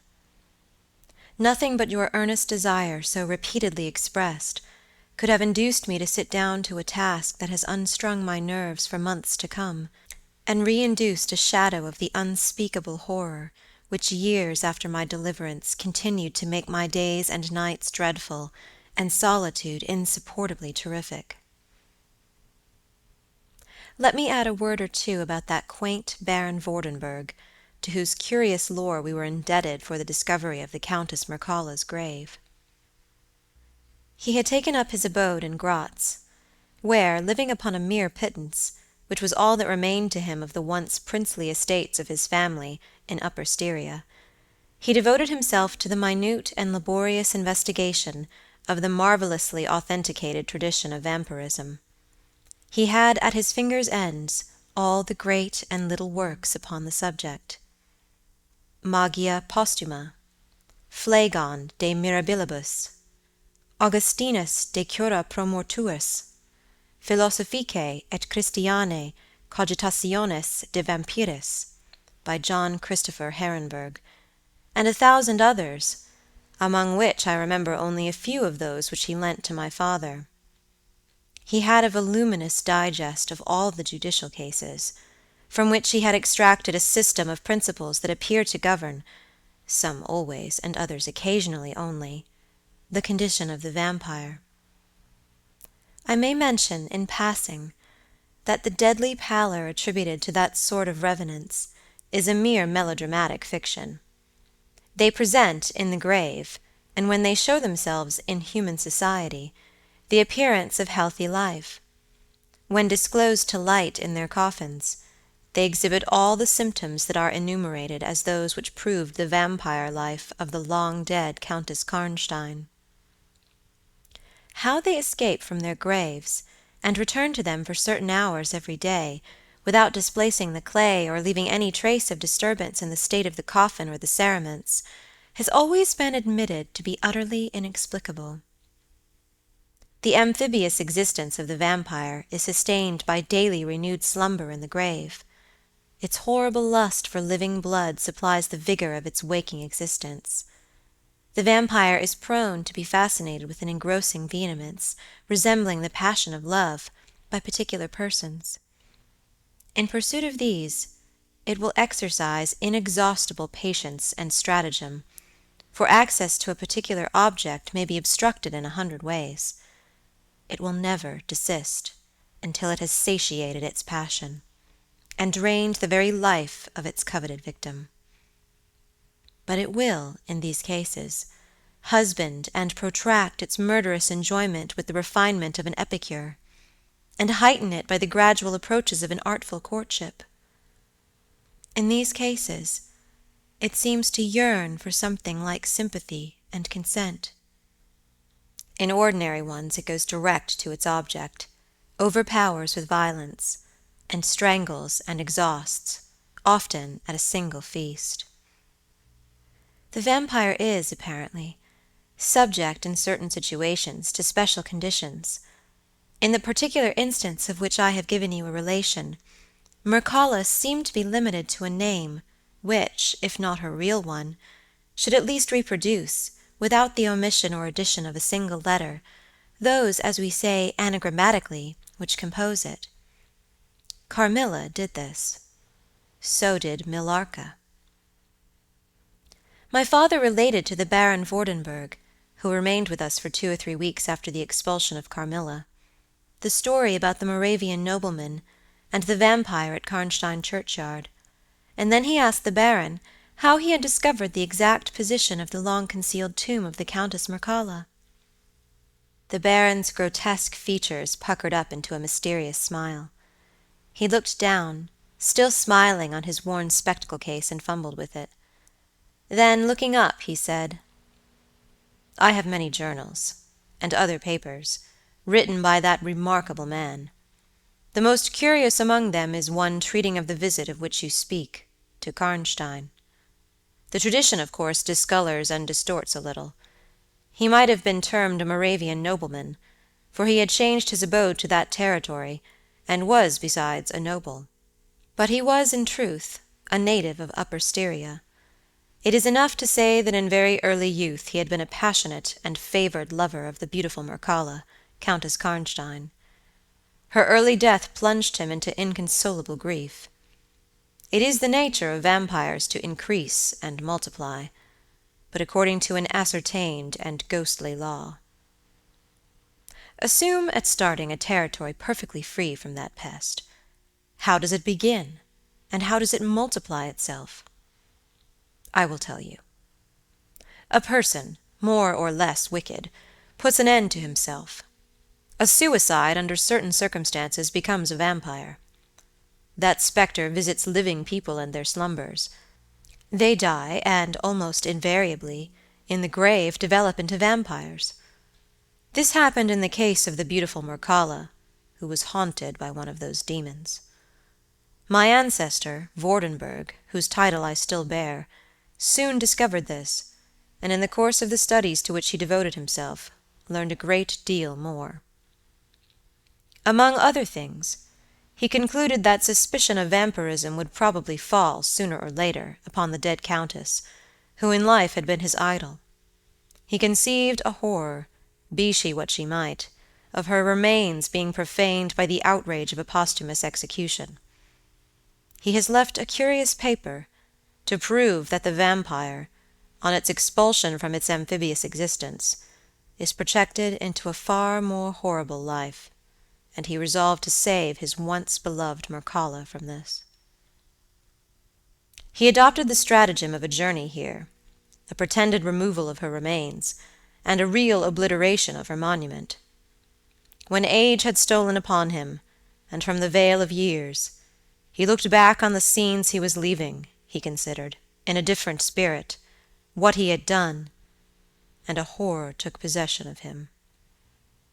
He made the tracings and notes which have guided me to the very spot, and drew up a confession of the deception that he had practiced.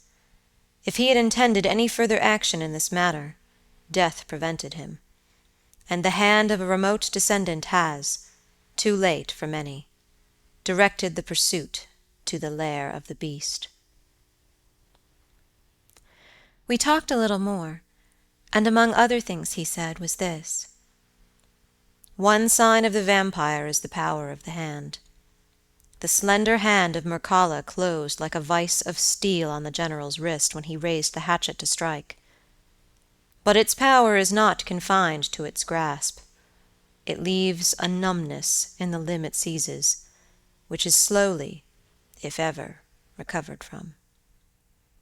The following spring my father took me on a tour through Italy. We remained away for more than a year. It was long before the terror of recent events subsided, and to this hour the image of Carmilla returns to memory with ambiguous alternations. Sometimes the playful, languid, beautiful girl, sometimes the writhing fiend I saw in the ruined church. And often from a reverie I have started, fancying I heard the light step of Carmilla at the drawing-room door.